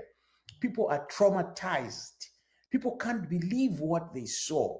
I was, exchanging a few days ago notes with somebody who saw it for themselves. This person was coming from wherever they were coming from, and they found that there was a sea of soldiers. They attempted to get a video of what was happening. Before long, somebody from within that battalion saw them getting a video. They got that phone of theirs, smashed it on the ground. And this man was, the way they were explaining the ordeal, you could even feel the terror in them. You could even feel the fear in them. And if we want to point to terrorists, those that sent those men in uniform to go and cause that chaos in a private residence of an opposition leader, where they even killed not one person. There is more than one person that is feared dead in that raid. So those are the people that you call terrorists. I think the EU, the Commonwealth have a mandate. To talk about these issues. They have a mandate to intervene. They have a mandate to lobby. They have a mandate to bring peace in our country, because what happened was a recipe for anarchy. It doesn't promote peace at all. If the likes of Smue appreciate, if there are people with an ounce of gratitude, you should remember that the Commonwealth played a key role in negotiating an end to that the treason charge that was slapped on Mr. Hakainde Hichilema while in opposition. Madam Patricia from the Commonwealth was in Zambia on a regular basis during that period. She took it upon herself that she needed to negotiate. She needed to bring peace. She needed to bring, understanding between the opposition and the ruling party at the time. So if Simue has an ounce of gratitude, it is to the Commonwealth that today his party is in power, because the Commonwealth played a significant role in negotiating, in bringing, harmony between the then ruling party and the then opposition. So you cannot be that careless, Mr. Small, and start branding EU and the Commonwealth what they are not, because that's not what they are. We know which organizations are terrorist aligned, and EU as well as Commonwealth are not one of them. So that's basically that. And also, I did see another headline, I think in the Daily Revelation, President Harry Kalaba urging the Electoral Commission of Zambia to reconcile the figures between presidential and parliamentary, to even discuss this electoral commission is somewhat a waste of time, because what we saw was not an election. Madam Mwangala Zalomis, whatever she was doing with her team was a disgrace in my view. We've never witnessed that, and we should never witness such a thing. So to even ask them to reconcile, I don't think they'll be happy to do that, because what they presented to us was the theater that they wanted to give our country. You know, they read results without verification. They didn't want to be questioned. They were just skimming through the process as if, you know, people had no questions around the announcement. Very, very unfortunate. I do not think up to now they have declared the Mandevu parliamentary election, because, you know, they are failing. Look at how they stole the mayoral race from Gabriel Kibombwe and gave it to this man in Sitmarket. You know, look at how they stole the election in Chawama and gave it to Ngandu. Look at how they stole the election in Matero and gave it to Alexander. These people didn't win the election, but they were being given parliamentary seats as if they are biscuits or something, and you call that an election or an electoral commission board or whatever it is. I mean, that composition is a sorry sight. They don't deserve to be in those positions. I think their participation in scandalizing our democracy, you know, is going down in the history as one of the worst moments of our time. Again, we come back to another headline on Brian Mundubile saying the raid was a ruse, was a scapegoat of some sort. That was the lowest moment of our political life. I think it should never happen. It should never happen. Acting on flawed intelligence information provided by Shapwaya, Brigadier General Shapwaya, and you know, and all those characters who didn't know what they were doing. It was a botched operation. It's left a dent on our country, and the people, you know, that have participated in it will have to, you know, to face the consequences of their action. It's a disaster, you know. It's a disaster. You cannot do what they did, and I think they wanted to create this moment so that they can steal the election, you know, justify the stealing of the election, because they know that in the eyes of the international community, when you say militia, when you say, you know, there was an attempt to overthrow the country illegally, then they will get the support. So that is the scapegoat that they wanted to use to hide in the term militia. But look, militia of 3 commandos, come on. Militia of 11 people, 12, 15 people. How? You cannot have a militia is a battalion. It's a huge. It will be a huge you know, organization. Not just people who are having tea. People who were not armed. Then you go and say no, they were armed and there was exchange of gunfire when there was nothing of that sort.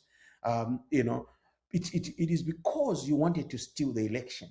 It is because you had stolen the election. You saw that you were losing, and now you had to create a story to justify the theft. That is wrong.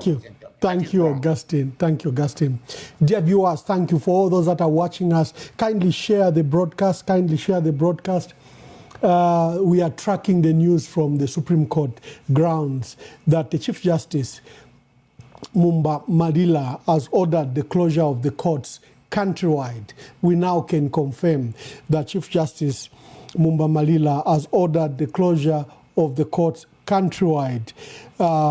Chief Administrator of the Judiciary, Ms. Nalishebo Imata, has issued those directives. They've decided to prevent leading presidential candidate Brian Mundubile from filing his presidential election petition. We also can confirm that Mumbamalila and Nalishebo Imata, Chief Administrator of the Judiciary, are collaborating with the colleagues at Ministry of Justice, in effect the executive, in stopping the courts from receiving the petition, and totally unprecedented.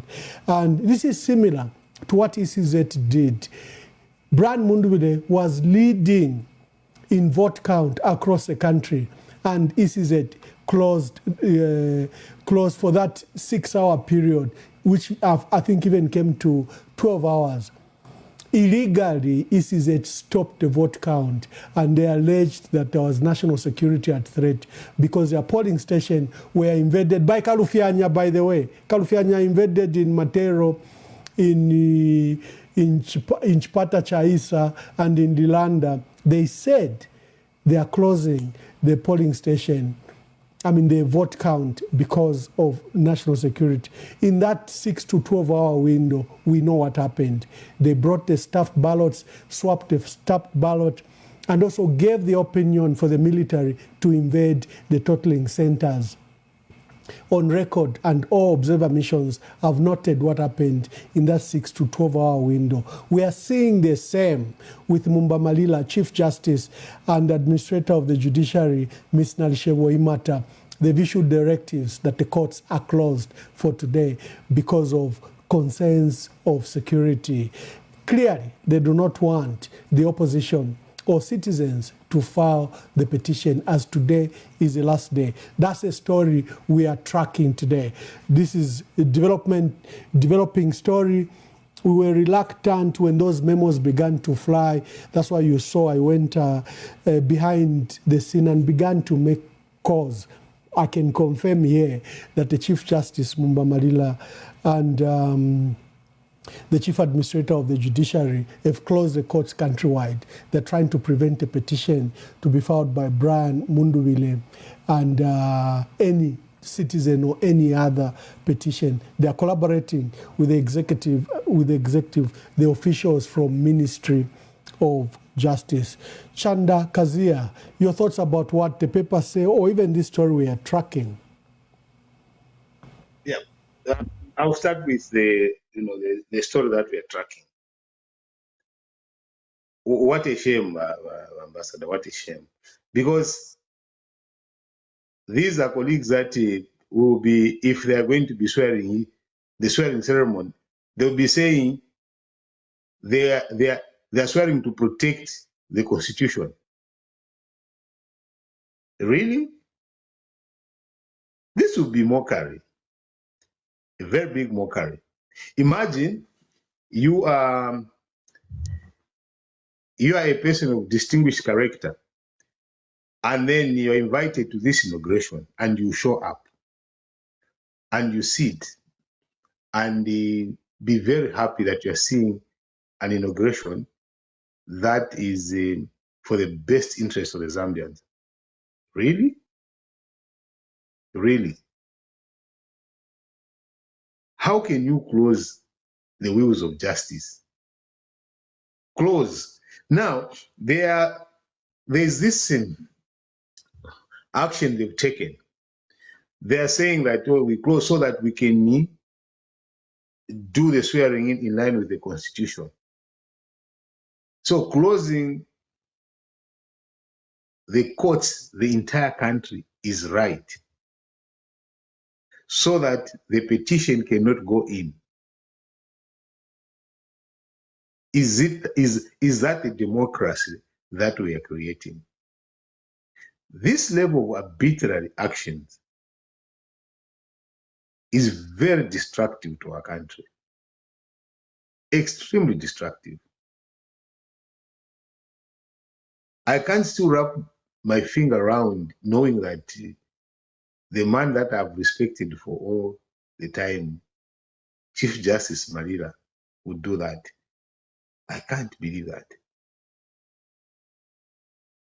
Because if you look at his track record when he was at the Human Rights Commission, oh my goodness. When they appointed him, I was like, wow, this is a man made of steel. But then, kusanga fe muntu fe nomba. This level of manipulation is not right. You can't manipulate the judiciary like this. You close the wheels of justice completely. You know, closing the courts is not like just closing any other building. It's not like you just wake up and close a bedroom. No. We must know why. Is there a security operation in place? Is the court proceeding affected? Is it a crime scene? Who ordered the closure? But we know it's a Chief Justice.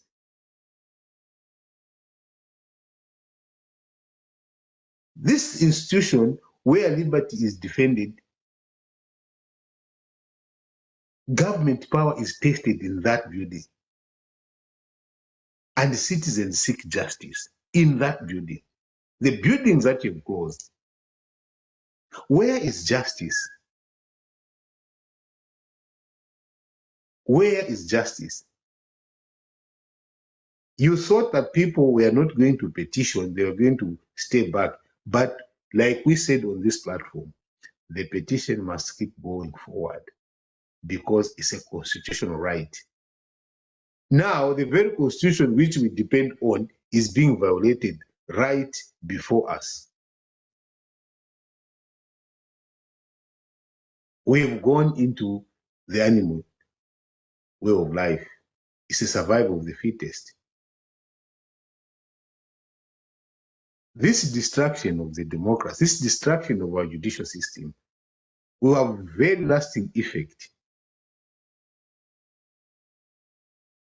Why should the entire system, the entire country, 21 million, be affected by a decision of someone who is just one individual in a public office which we have power over as citizens, the presidency?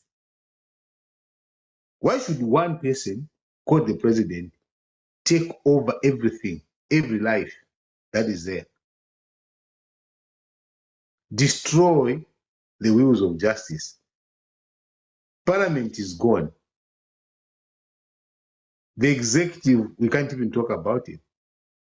Now the last pillar of our democracy, judiciary, is gone.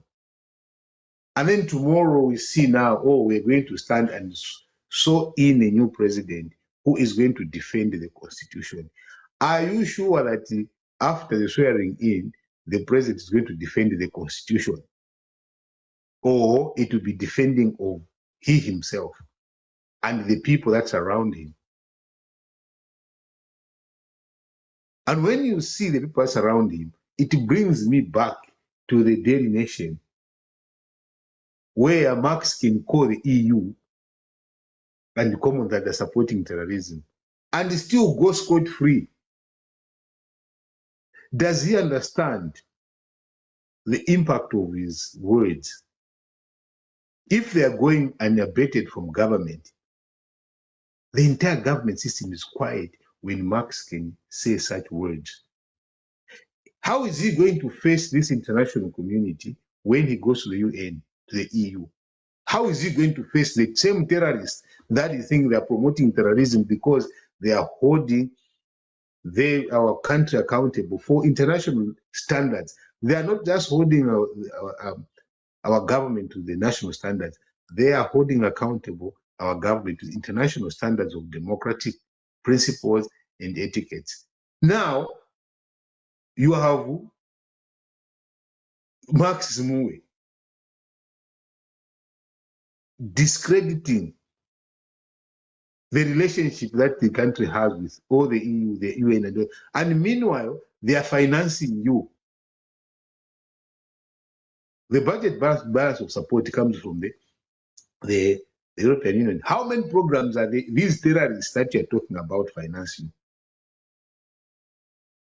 Control you. But they seek to hold countries accountable to things that we have signed for. Does Max Moué understand all that? Tell the Max Moué. Max Moué has been a very big problem for the UPND. The problem is that he has answers for everything. Everything. He has answers on everything. Whenever we talk about the economy, they will talk the law, they will talk what, they will talk everything, everything. He has to respond. And at times with a shallow kind of depth, Tesh has never worked in government, doesn't know how the government system works. You have the Foreign Affairs Ministry, it has not ceased to exist. The permanent secretary in Foreign Affairs, he is there. They are there. Are they endorsing what Maximo is saying? How do we allow such people to just talk carelessly like that?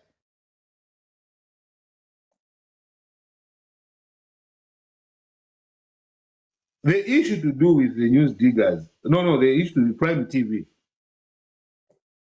Bawinta Kavimba. I can't believe Bawinta was our Minister of Justice.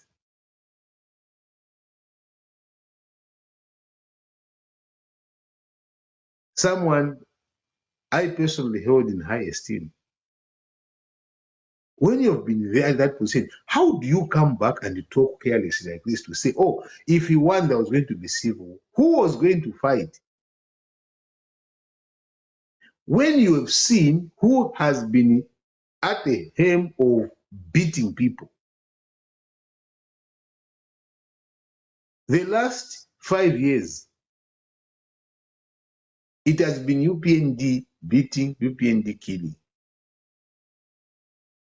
The list of the people that we are giving, the young man in John Lengo, I don't know if it's John Lengo or whatever, where he was playing the music, beaten to death. He is not on the statistics of people that have died on political violence. There's only UPND cadres. They're the only ones that make statistics of political violence. Now, if you're going to ignore the other group and you have aimed at stopping political violence, and then Bakabimba comes and says there's civil war, but you have seen who's been beating else. I know Bakabimba times says things the way he just wants them to be said. But this twist of wanting political appeasement to the powers that be and agitating the political division that we have, I have very big problems understanding what the mass is saying, that, oh, the church motherboard are saying, unite, heal, and work. No, the first thing is accountability. How are you going to heal without accountability? You want people to just move on like Mutoto was not killed. You want people to move on like you've not picked 300 people and they're behind bars. For what? For singing, for Brian, for singing. Mwaikata Mwalonga. Ava Ichavena Veronica Paya, they are in prison. For what? When did criticizing government become an offense? When did criticizing you as government, you who enjoy taxpayers' money, become an offense? We were all criticized, but for me, I know that people would come to the office and insult in your face. You would not get them and throw them in prison for expressing dissentiment. When people people refuse, you can't be arresting them because they are talking. What did Kapaya Umwaichi do other than talking? What did Chester do other than... Indeed, PS. Dear viewers, it's your time now to participate in this program. This program is driven by your phone calls. You will not find any platform that gives you as much leverage as this platform. We are tracking a story. Chief Justice Mbamalilam and the administrator of the judiciary Ms. Nalishebo Imata, Chief Administrator of the Judiciary of Zambia, have closed all superior courts countrywide. They are citing security reasons. But we understand this is what Mwangala Zalomis did to facilitate the soldiers storming the totaling centers and the votes to be changed. We remember this period when they closed.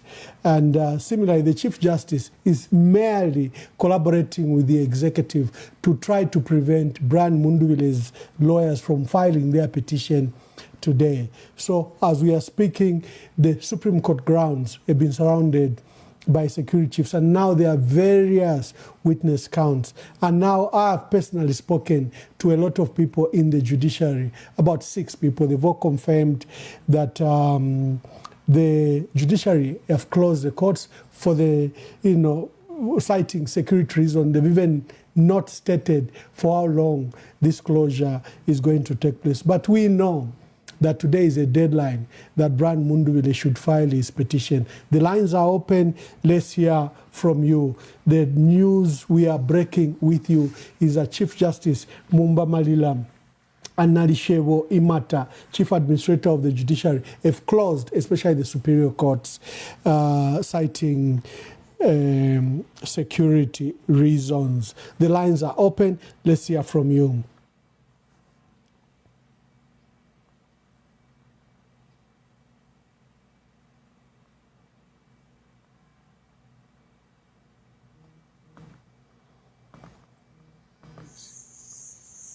Many of us in this region proud that you still have a judiciary and armed members of the judiciary that are able to do what is right for their people. We must be proud of that. We understand they went through temptations, a lot of temptations, and they withstood these temptations.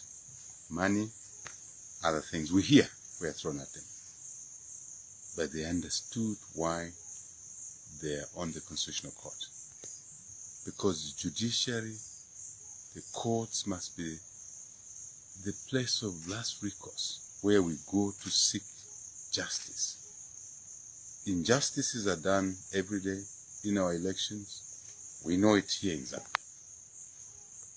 2015, 2016, we know it. But in 2016, our matter was not even heard. Yet the Bill of Rights is clear, and if a citizen is aggrieved about anything, they have a right to go to court. And any court of competent jurisdiction has an obligation to hear them. It didn't happen in this country.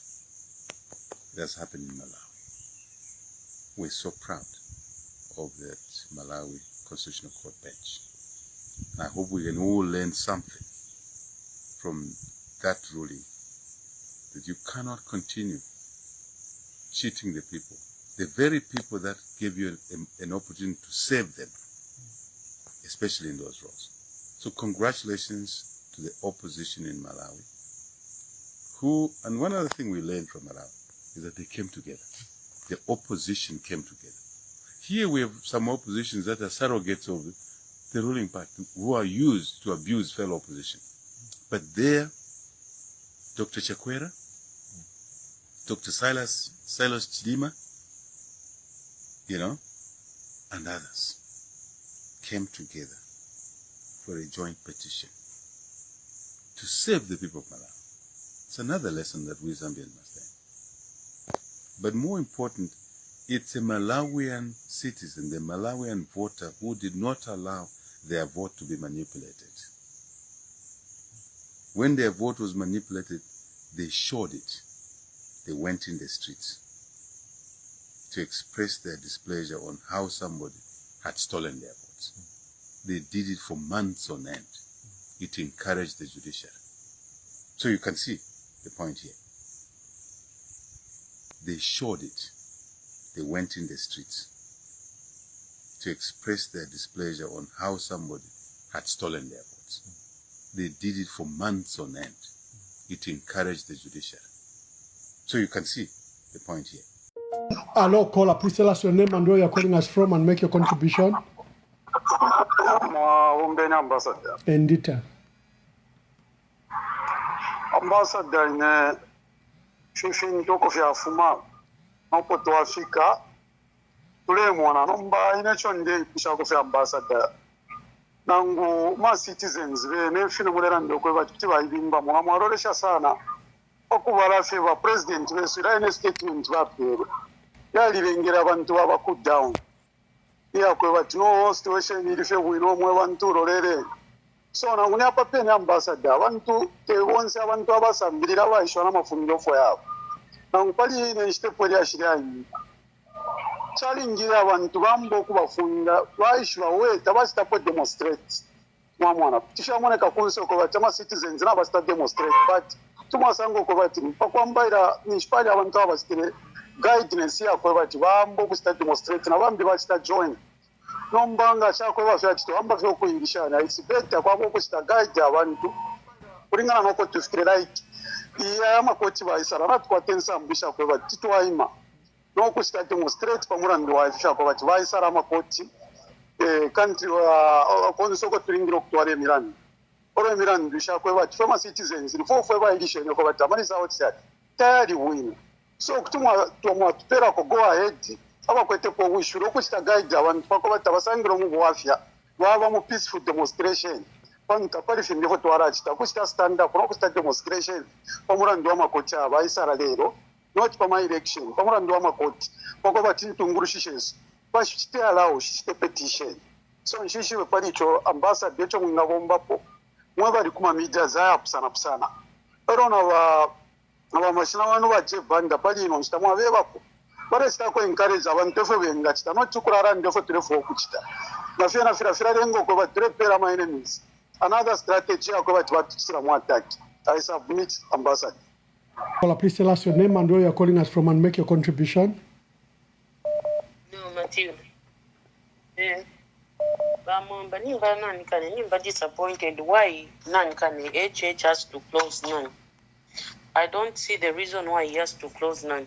Quote because Brian Mundubile Naena is a Zambian, and then is a Zambia. It's not that it's a country that was given, but it's not a land that was owned by the father to HH, and then it was given to HH because the father died, and then for him to decide to make such rules. Takwaba, Zambia is a Christian nation. Ale onoro amaruzi tefye chalo chifire chabao. Mundubile Naena is a Zambian. Adi kwa tensambu. Why, if he knew that Adi Shibokwe bata Adi win, initially chitana nikani. Alefi chitana nikani. Ukwisalila ina nikani ya kwebati petition should not go ahead. Because he knows that Adi lose. Amuleke na nikani mundubile achitofya alefwai. Then we'll find out. Ngadi Lusa will find out. But let the law each the handle its own nankani duties. Because even him, adequate boundaries of Fida. But for him, he just wants to take us like a narcissist who pretend, who smile like he loves you, but behind your back, he just wants bad things to be happening to us. It's affecting us because we are voting for him. So he should let the petition go ahead. Thank you. Thank you very much. Hello, caller, please tell us your name and where you are calling us from and make your contribution. Calling from Osaka, Zambia. I get me clearly, my brother. Yes, my brother, make your contributions. It's shocking. I just passed through like that. Yes, tell us what you saw. My goodness. Yeah, it's a laughable matter, my brother. It was around the 9 something. The place is closed, complete. So even other cases that are supposed to be attended to there, everything is closed. Police officers all over. Police officers and damaged vehicles all over. Yeah. I might do that second in the Vina Bongala. You see, that's why I was sent into prison. forsake that you get primitivity and you take it into the state. How do you describe this? How do you describe this? You also, they even put my tapes like it's a crime scene. They put my tapes all over. Close the complete list. Close. Right now, I want to do this. What is this scandal? He won the elections. What is this scandal? Anna win. Thank you, my brother. Thank you, my brother. Huh? Thank you very much. I'll be back.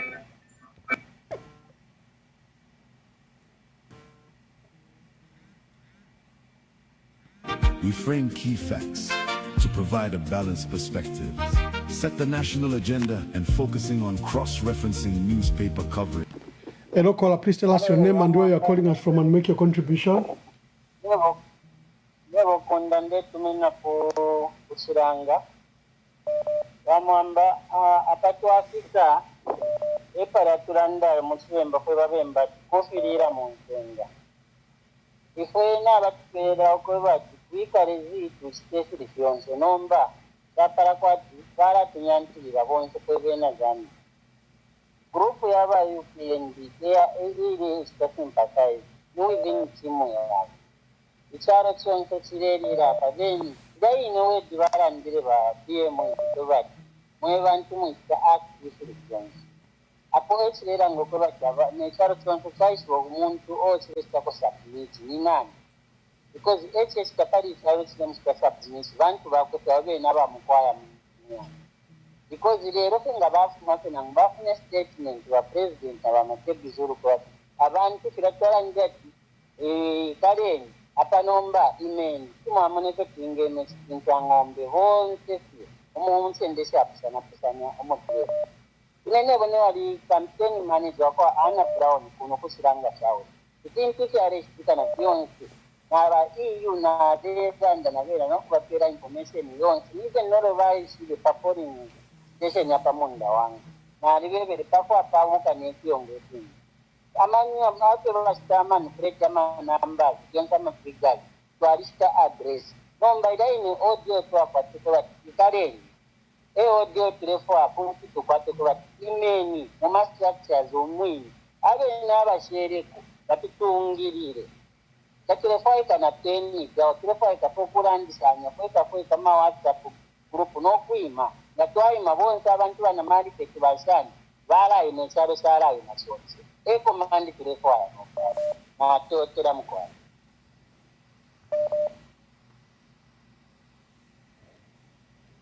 Hello, caller. Please tell us your name and where you are calling us from and make your contribution. Ronmas. Mwambe fitwa mwana mucharo twamuna po. Ubu teko tapare ko bure twara na ngukumo. Takwa boko benge salama koti. Muntu na kwatama rais yakwe bati atware miranda ukoti. Be salama koti rero. Ifivindu to wamonako. So ama citizens ngawachitarize be vapurema. Koza bene bakuzingire kenani kanema issues. So if that one mona kwe vachita mucharo efi. Atote.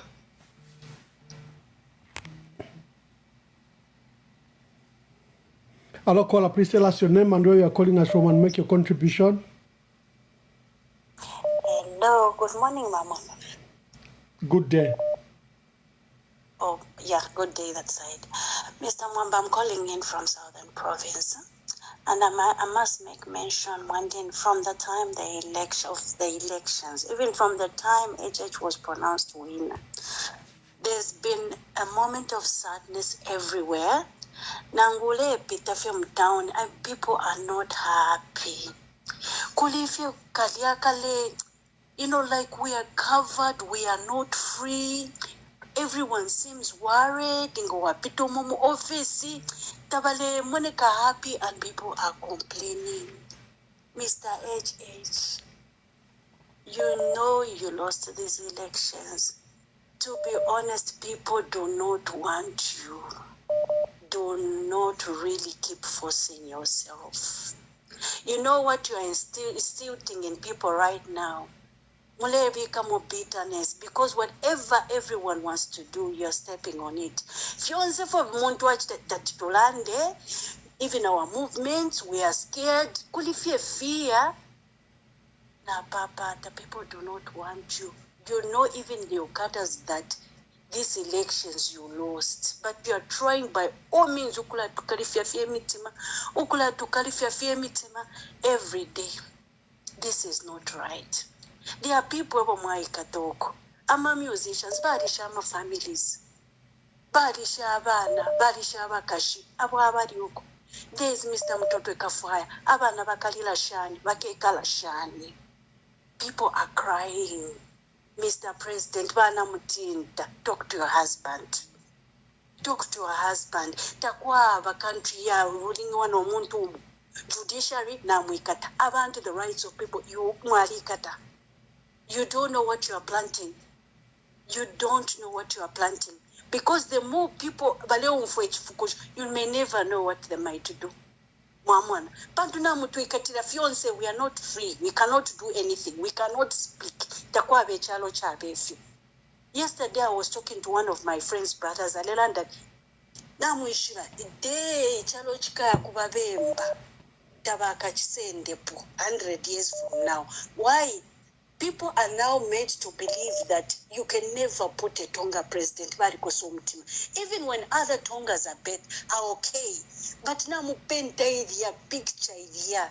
Yakuta Tonga, you can never put them. Now mushwe apanganda ngawala sungaba na wali were very strict uri mukari. Epala panganda msangati na papula abane fumo. Bamayi baje bakuchechi baje wakali bari pule fumo. People always find a way out. Panganda ngamula koma gate 18 abana mwali bakomena bakula jumpa fence. This is what now you are instituting in people. This is what you are instituting in people. They are trying to now find other ways. Bitterness, irregular. Look at Israel. Last time I have a sister in America. Kwali Trump, when we were scaring America, say Israel, de bomula mairo. At what time? Israel was there. Me, I was worried calling my sister. I was like, Iwanamvera tibaza bomula mvera Trump. But yuko kuini muletina. Israel mungatinya. Kare bambo kupomula tabatina.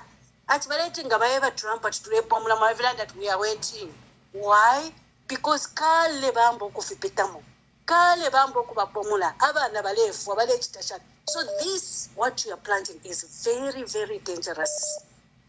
It's very, very dangerous. Where you want to step on everyone, judiciary, police, and Ababeni Abantova Kamimi.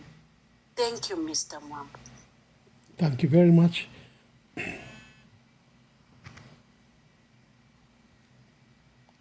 Hello, caller, please tell us your name and where you're calling us from and make your contribution.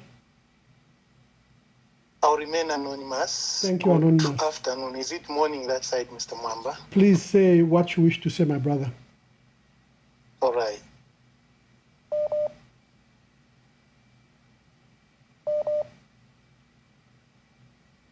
Hello. Mr. President, Mr. H, I feel shame. Yes. I feel shame. Yeah, the fact that him doesn't feel shame on whatever illegalities, wrong things which happens, him doesn't feel shame and it cannot be advised, it cannot be told. Mr. Mwamba, I'm very much worried and scared what is happening in our nation. This time around, our president is in the forefront preaching peace, but on the other hand, he's the one who's dividing the nation. Excuse me. He has divided the nation to an extent where tribes now is something you ought to know before you can speak if you are in public. I can give an example in my own personal capacity. Me, I do not come from Southern, but I married a Southern lady. And I've been in marriage for over 30 years. I can tell you, Mr. Mwamba, and the entire nation, what is happening this time around in my house. It's terrible, unprecedented. The fact that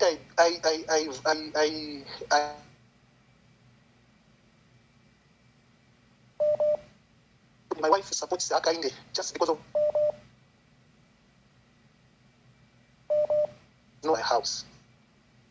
Hello? Yes, you keep on cutting, but continue. There's no peace. Yes, there's no peace in my house. If I want to say something good about Munduvire, I'm being attacked by my wife. No, that man is a wrong man. He was in the forefront to bring war. That's why the soldiers went there, especially with this narrative the government has brought on ZNBC, where they are explaining wrong things, why they attacked Munduvire. People have taken that as the gospel truth, which is very, very unfortunate. The majority are detached from the truth. Mr. Mwamba, I can assure you, if we were in the right, a nation with the laws, those people who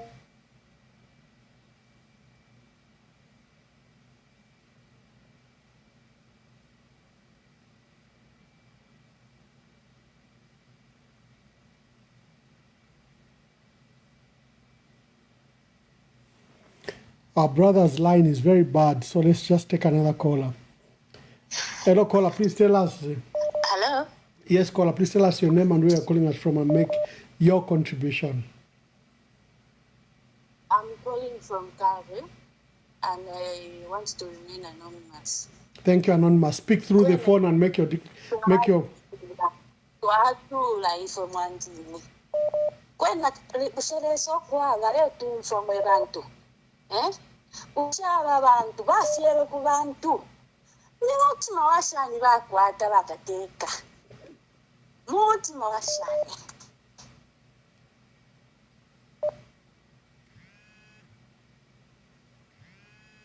Oh, it got cut. Hello, caller. Please tell us your name and where you're calling us from and make your contribution. I'll remain anonymous. Yes, Anonymous. Mana pita papene panankane pa High-Court paliba kapokola na babi kapone squad nali mo nikuli okuli crime scene. Nomba abantu balela bati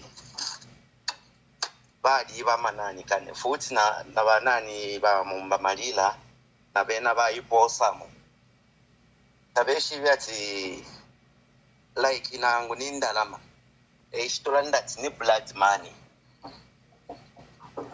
bamwamba abantu monso munde pida bade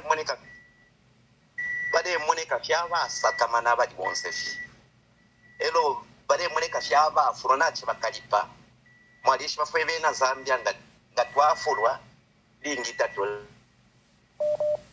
elo pinjo petole tsina ntulande ko nishtwala baba malisha futhi katuishi findio faninga konkanya kubati ba mwamba tapali umfuile buyimanje na atufulwa which to watch their Philippines. I think I'm pedi apa pene ba mwamba.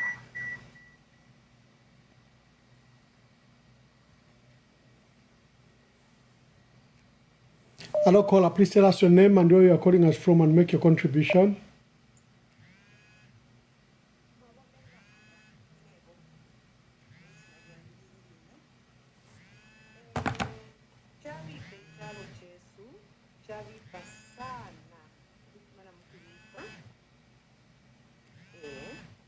Lelo inecho ninganga fecha kwebati abantu balikwata Bible yabo Bible bakwa yabo fie ya muntu ngulishibwa kwabene emo balemba fiance yonse ama plans babika muri Bible yabo tona ngulifine tulela ndapo fintu fimo eba plana nakale. So if a number we are talking from the revision don't say lichita plan bad kwata Bible iyabo ifo ningalanda ifo tu isamukulanda nishibena fiance na panga ya ifo tu isamukulanda nishibena na beshwe fya kuchita pero cho ningalanda fecha kwebati insta ya shala kwe awe lekeni tupange kwechongo takwa woku isalama koti takwa bachaka nechalo chonse so nombapa kuima please abaliko kaire abantu abamenyanyi n'abengisha abantu bonse mu kifungo n'abengisha abantu bonse mu kifungo so kanshi kwima tutapali ne chinapa ngafira chiranda ba mkonge kwe bati tamwale sambilisha abantu bantu ifo fwe bantu bali tutolo kwe bati twali ba aba bwino namba tabale tusambilisha kwe bati ifiri ne abantu abeshi namba ababene aba kadi. Oh, the line got cut. Hello, caller, please tell us your name and where you are calling us from and make your contribution. Indira ya mushi tabayashikira. London poyam. Mwabuka shanika na besa. Mkani. Nabonso muri na mupane. Ninkwata fiye pusho. Kamulando limbutu watu afuirisha ko kukwatira tinga kwato kukosereshiwa. Bandu waptire chalo chesu nachimonekano kumoneka kutira tinachivola. Mkwai nachivola judicial system, judiciary na ivola pakwa polisi na kwena kulifyo bufufu ndungu. Waisa mwana nonko ama soldiers waisa sangu wako mbia shiria my elections. Mkwai. So ichi pusho tukwete nichi. Apa fwebe ngi natwa mboku monokutira ati ayama elections tayari free and fair. Fwebe ngi natwishwa echirengere tuirishanye ukutira tubutukire kuma courts mkwayo kwechita file in that petition. Na pali chotwa monoko ba mumba malila na angula ba koti waisale court for the first time mchalo cha history ya Zambia. So if you're not if you're safe, fili muri omusango. Nde mfabambi balera Dr. Tuinga chita protest, tuinga chita shani, tutwachita protest muri omusango. Nomba kulingana nefe tuwa ishiva president wantu tukwetelero waka idechilema ne timu lyabo. Nangu tuinga chita protest mu musango uli wonse. Aba umaba tabomfu akabiteti bomfu ilepo omuntu uli wonse. So na pali cho question nkwete ni ushe kuliko umbi umusango o tuinga bomfi yako noti uwafyongo noti ubalebe pesha bena mundu biro kutira troni bamerisha ngani banani abo mkwayo uwa kutira ati tuinga wese shamwe chalo chesu wino. Thank you. And Zambia. Thank you. Hello caller, please tell us your name and where you are calling us from and make your contribution. Hello, Mamba, ma shibuke mabombe mkwai. Mkwai mayo. Ni mweba ni London ipo. Awa patatule rumbla neshi na tuwali kukana murusaka tuwabana kulundazi. Mkwai London ipo. Ba mwamba ukulanda fe chishinka ichalo nacho nauka. Umulandu wakwe bati ba opposition abayiminino kwe bati babe ama president balipo abengi palya bati bonse n'abatalala bene bwalya bahali kalaba banomba batampa kwati bale supporta badani pule bonse abayiminino kwe bokufwa kuteka Zambia n'abatalala bali fetondolo bantu nabenanga n'abakwata amaka ukuya ku koti ukuya mukudandaula lero bamalira n'abesala makoti yonse ba president bali fetondolo aba ba president bali danger kuli bena beka bali danger ku bantu bali danger ku chalo bali danger bantu baleona ole chalo balelolesha n'amenso yabo efyo baleti tefi bamwamba fika babwelera omuntu nga waba danger fye kuli wose wemwine weka ishibali koti imbuto ndeshanga tayiweme benanga bali wina nishi baleti nino uko bati aba bantu bayi kukoti bena bali ile kukoti pali balungu tabayisera makoti bali opena makoti bafirwa fye beka kutwala exhibit kulya uko bati bamoneshe ichicha lengo uko bati nali wina bali ifirwa nomba benesho baleti nechikuru sana bahika indenga bali wina mchine mchishinga ni chinshi alaba president ba ichichalo mwape amasoja kwe bati konse fye twale vota abasoja n'abachingirira ababeni bakamyalukira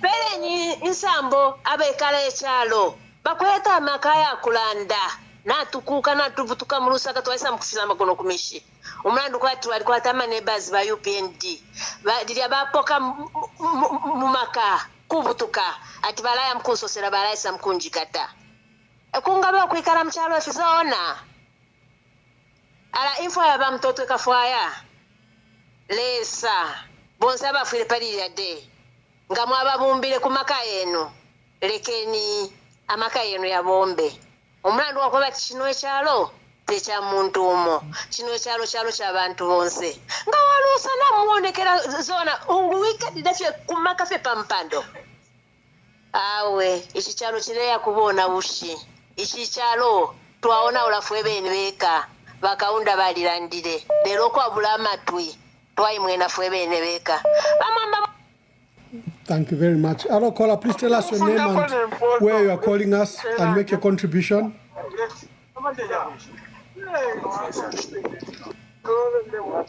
Hello, caller. Please tell us your name and where you are calling us from and make your contribution.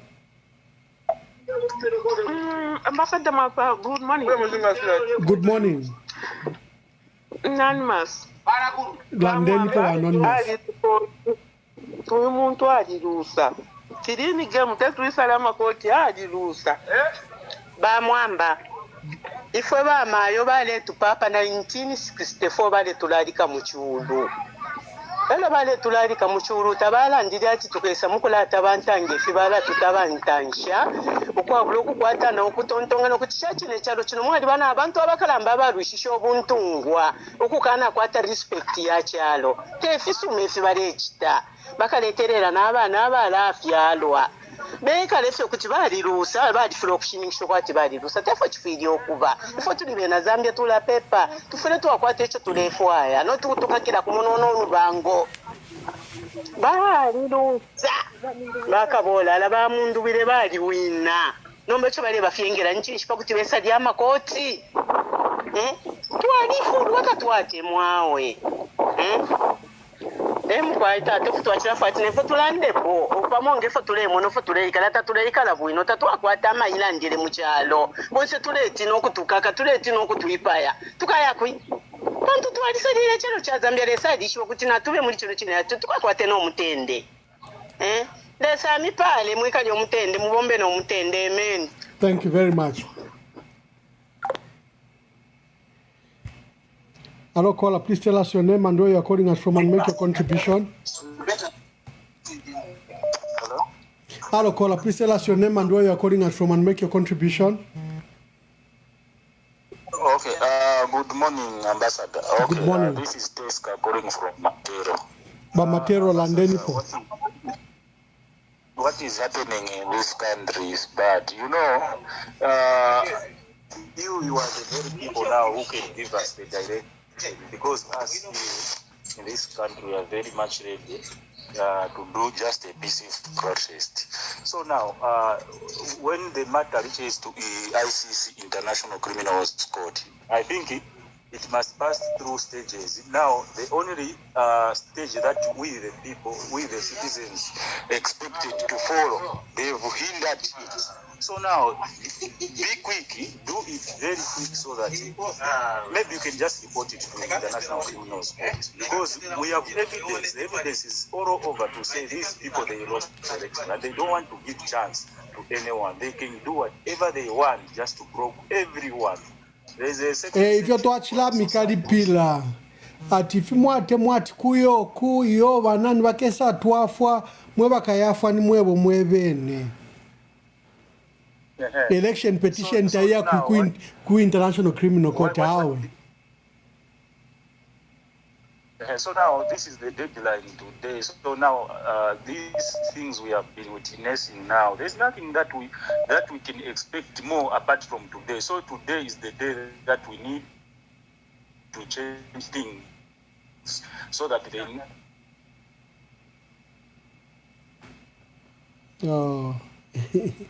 Thank you very much. This is what we're discussing on the program, that people think that someone else is going to save them. Someone will come from somewhere to come and save them. When this is a Zambian matter, it's a Zambian affair. Hello, caller. Please tell us your name and where you're calling us from and make your contribution.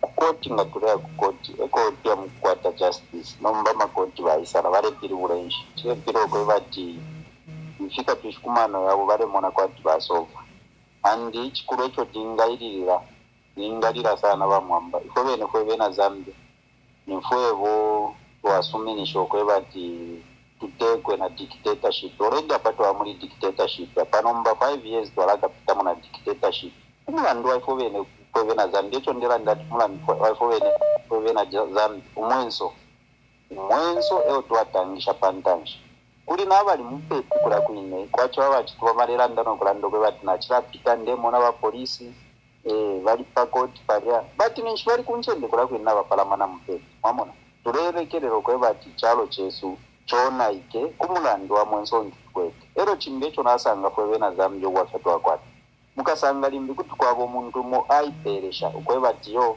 kaya nje nchitena protest ala imyane chipamba mwarasango kwevati vakaraloresha feolyo muntu aleya eka nangula liyava polisi vaima vambo kumo muntu ulya vakaraloresha instead kuima mubwingi lya mwamono munenu vamusanzi mwaima mwamkula mchita protected ana vapera example lya vali mulya kuntu vale punda mali results varava inokishani vara vasaima valanda ifintu fishali bwino ifyachitike mulya vapolisi valimine ukwamba okulatakanya ulyo muntu namasoja abantu valetamba kati ninchimwali abantu abengi navasapota vafulani munduile mulamwini so ichi echirerenga sana kwevena zambia twalikwata omwenso ero tatwava organized mukasanga okwevati avalenulira lintu vambishe fintu ukwevati vachite fintu kwevati vachingirire kwevati udictatorship ekwata okulatuteka fila fintu vambi mwala akwata omwenso so ifi fine tukapitemo futi na 5 years ya dictatorship nayo muntu yena twala kapitamo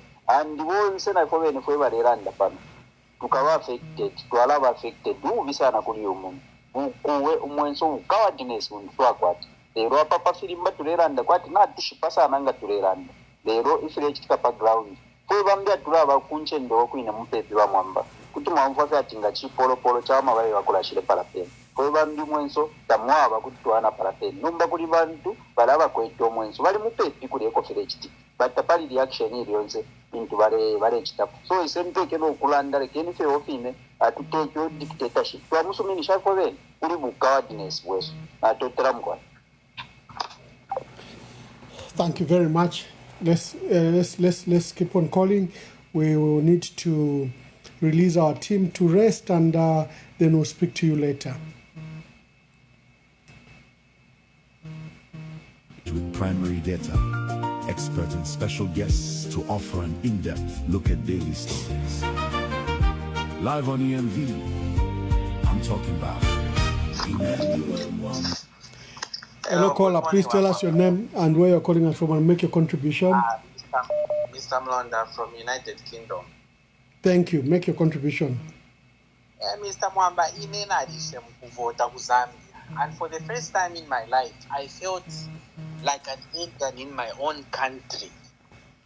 There is so much political tension in Zambia. People, they need a sober mind, a mature mind to understand what's really happening in that country.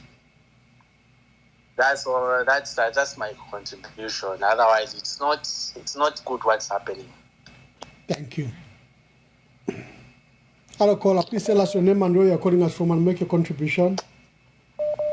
Thank you so much, Ambassador Mwamba. First of all, I want to thank the platform you have put up for us to open up. We really appreciate for this.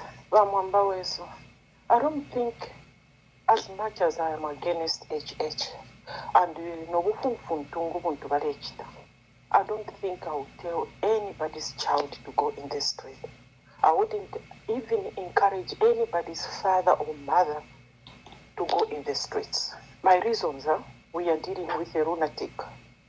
We have a person who has no emotions in State House. We have someone who wants to see blood in the streets. I don't think it's reasonable for us to go in the street. I don't know how we can appeal. We can't appeal to outsiders. No. It's a Zambian matter and to be dealt by Zambians. This is what we're discussing today. That's what I'm saying. Just a minute, Mama. If you had listened to our conversation today, we're saying Zambians have a belief that someone else is coming to rescue them. They want Donald Trump to call. They want Donald Trump to call President Hakainde Hichilema. They want someone from outside to resolve that matter. The election is a Zambian affair, and it to be resolved in Zambia using the Zambian constitution. The constitution says when you are not happy with the results, you go to the constitutional court. Now the court has been closed by Mumba Malila. What do you do? Yes.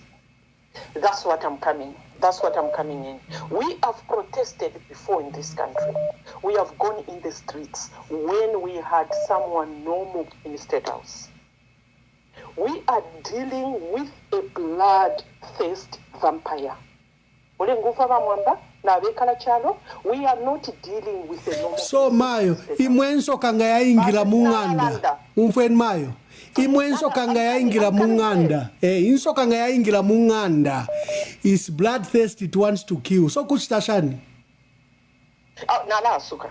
Ichilo ingensoka mama na insoka nga yayingira ku bwendo era wabula omukaso walayimba okweba tuwipa ensoka yala isalo mpoka ikusume ichilo ingensoka okusuma bwendo bwapela mama na ifu apanomba mano yapela yayinyina twala kitashani tatukwete na plan B yonse bajaji bonse bali abayisala no batwala kitashani kumula sedi bwe alafuira panani kaninomba pabupuba bwakwe pamunguru wakwe kwa alafuira no bakufa ya mabwe tatukwete mfuti. We are not militia type of, we are not gorilla whatever they call them.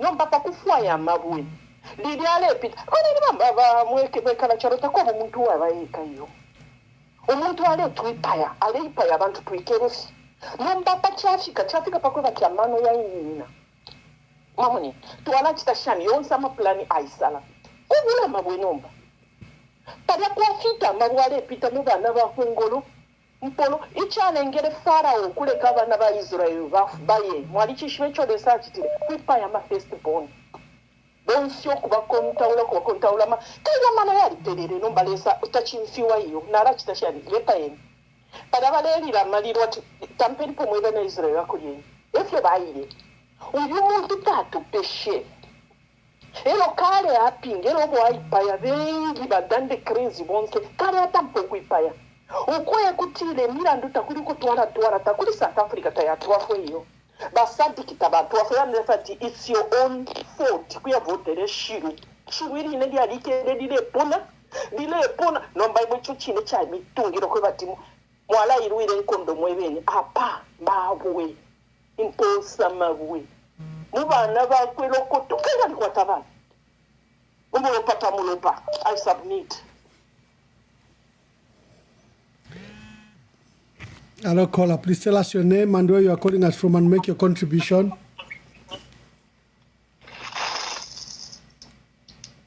Hello caller, please tell us your name and where you are calling us from and make your contribution.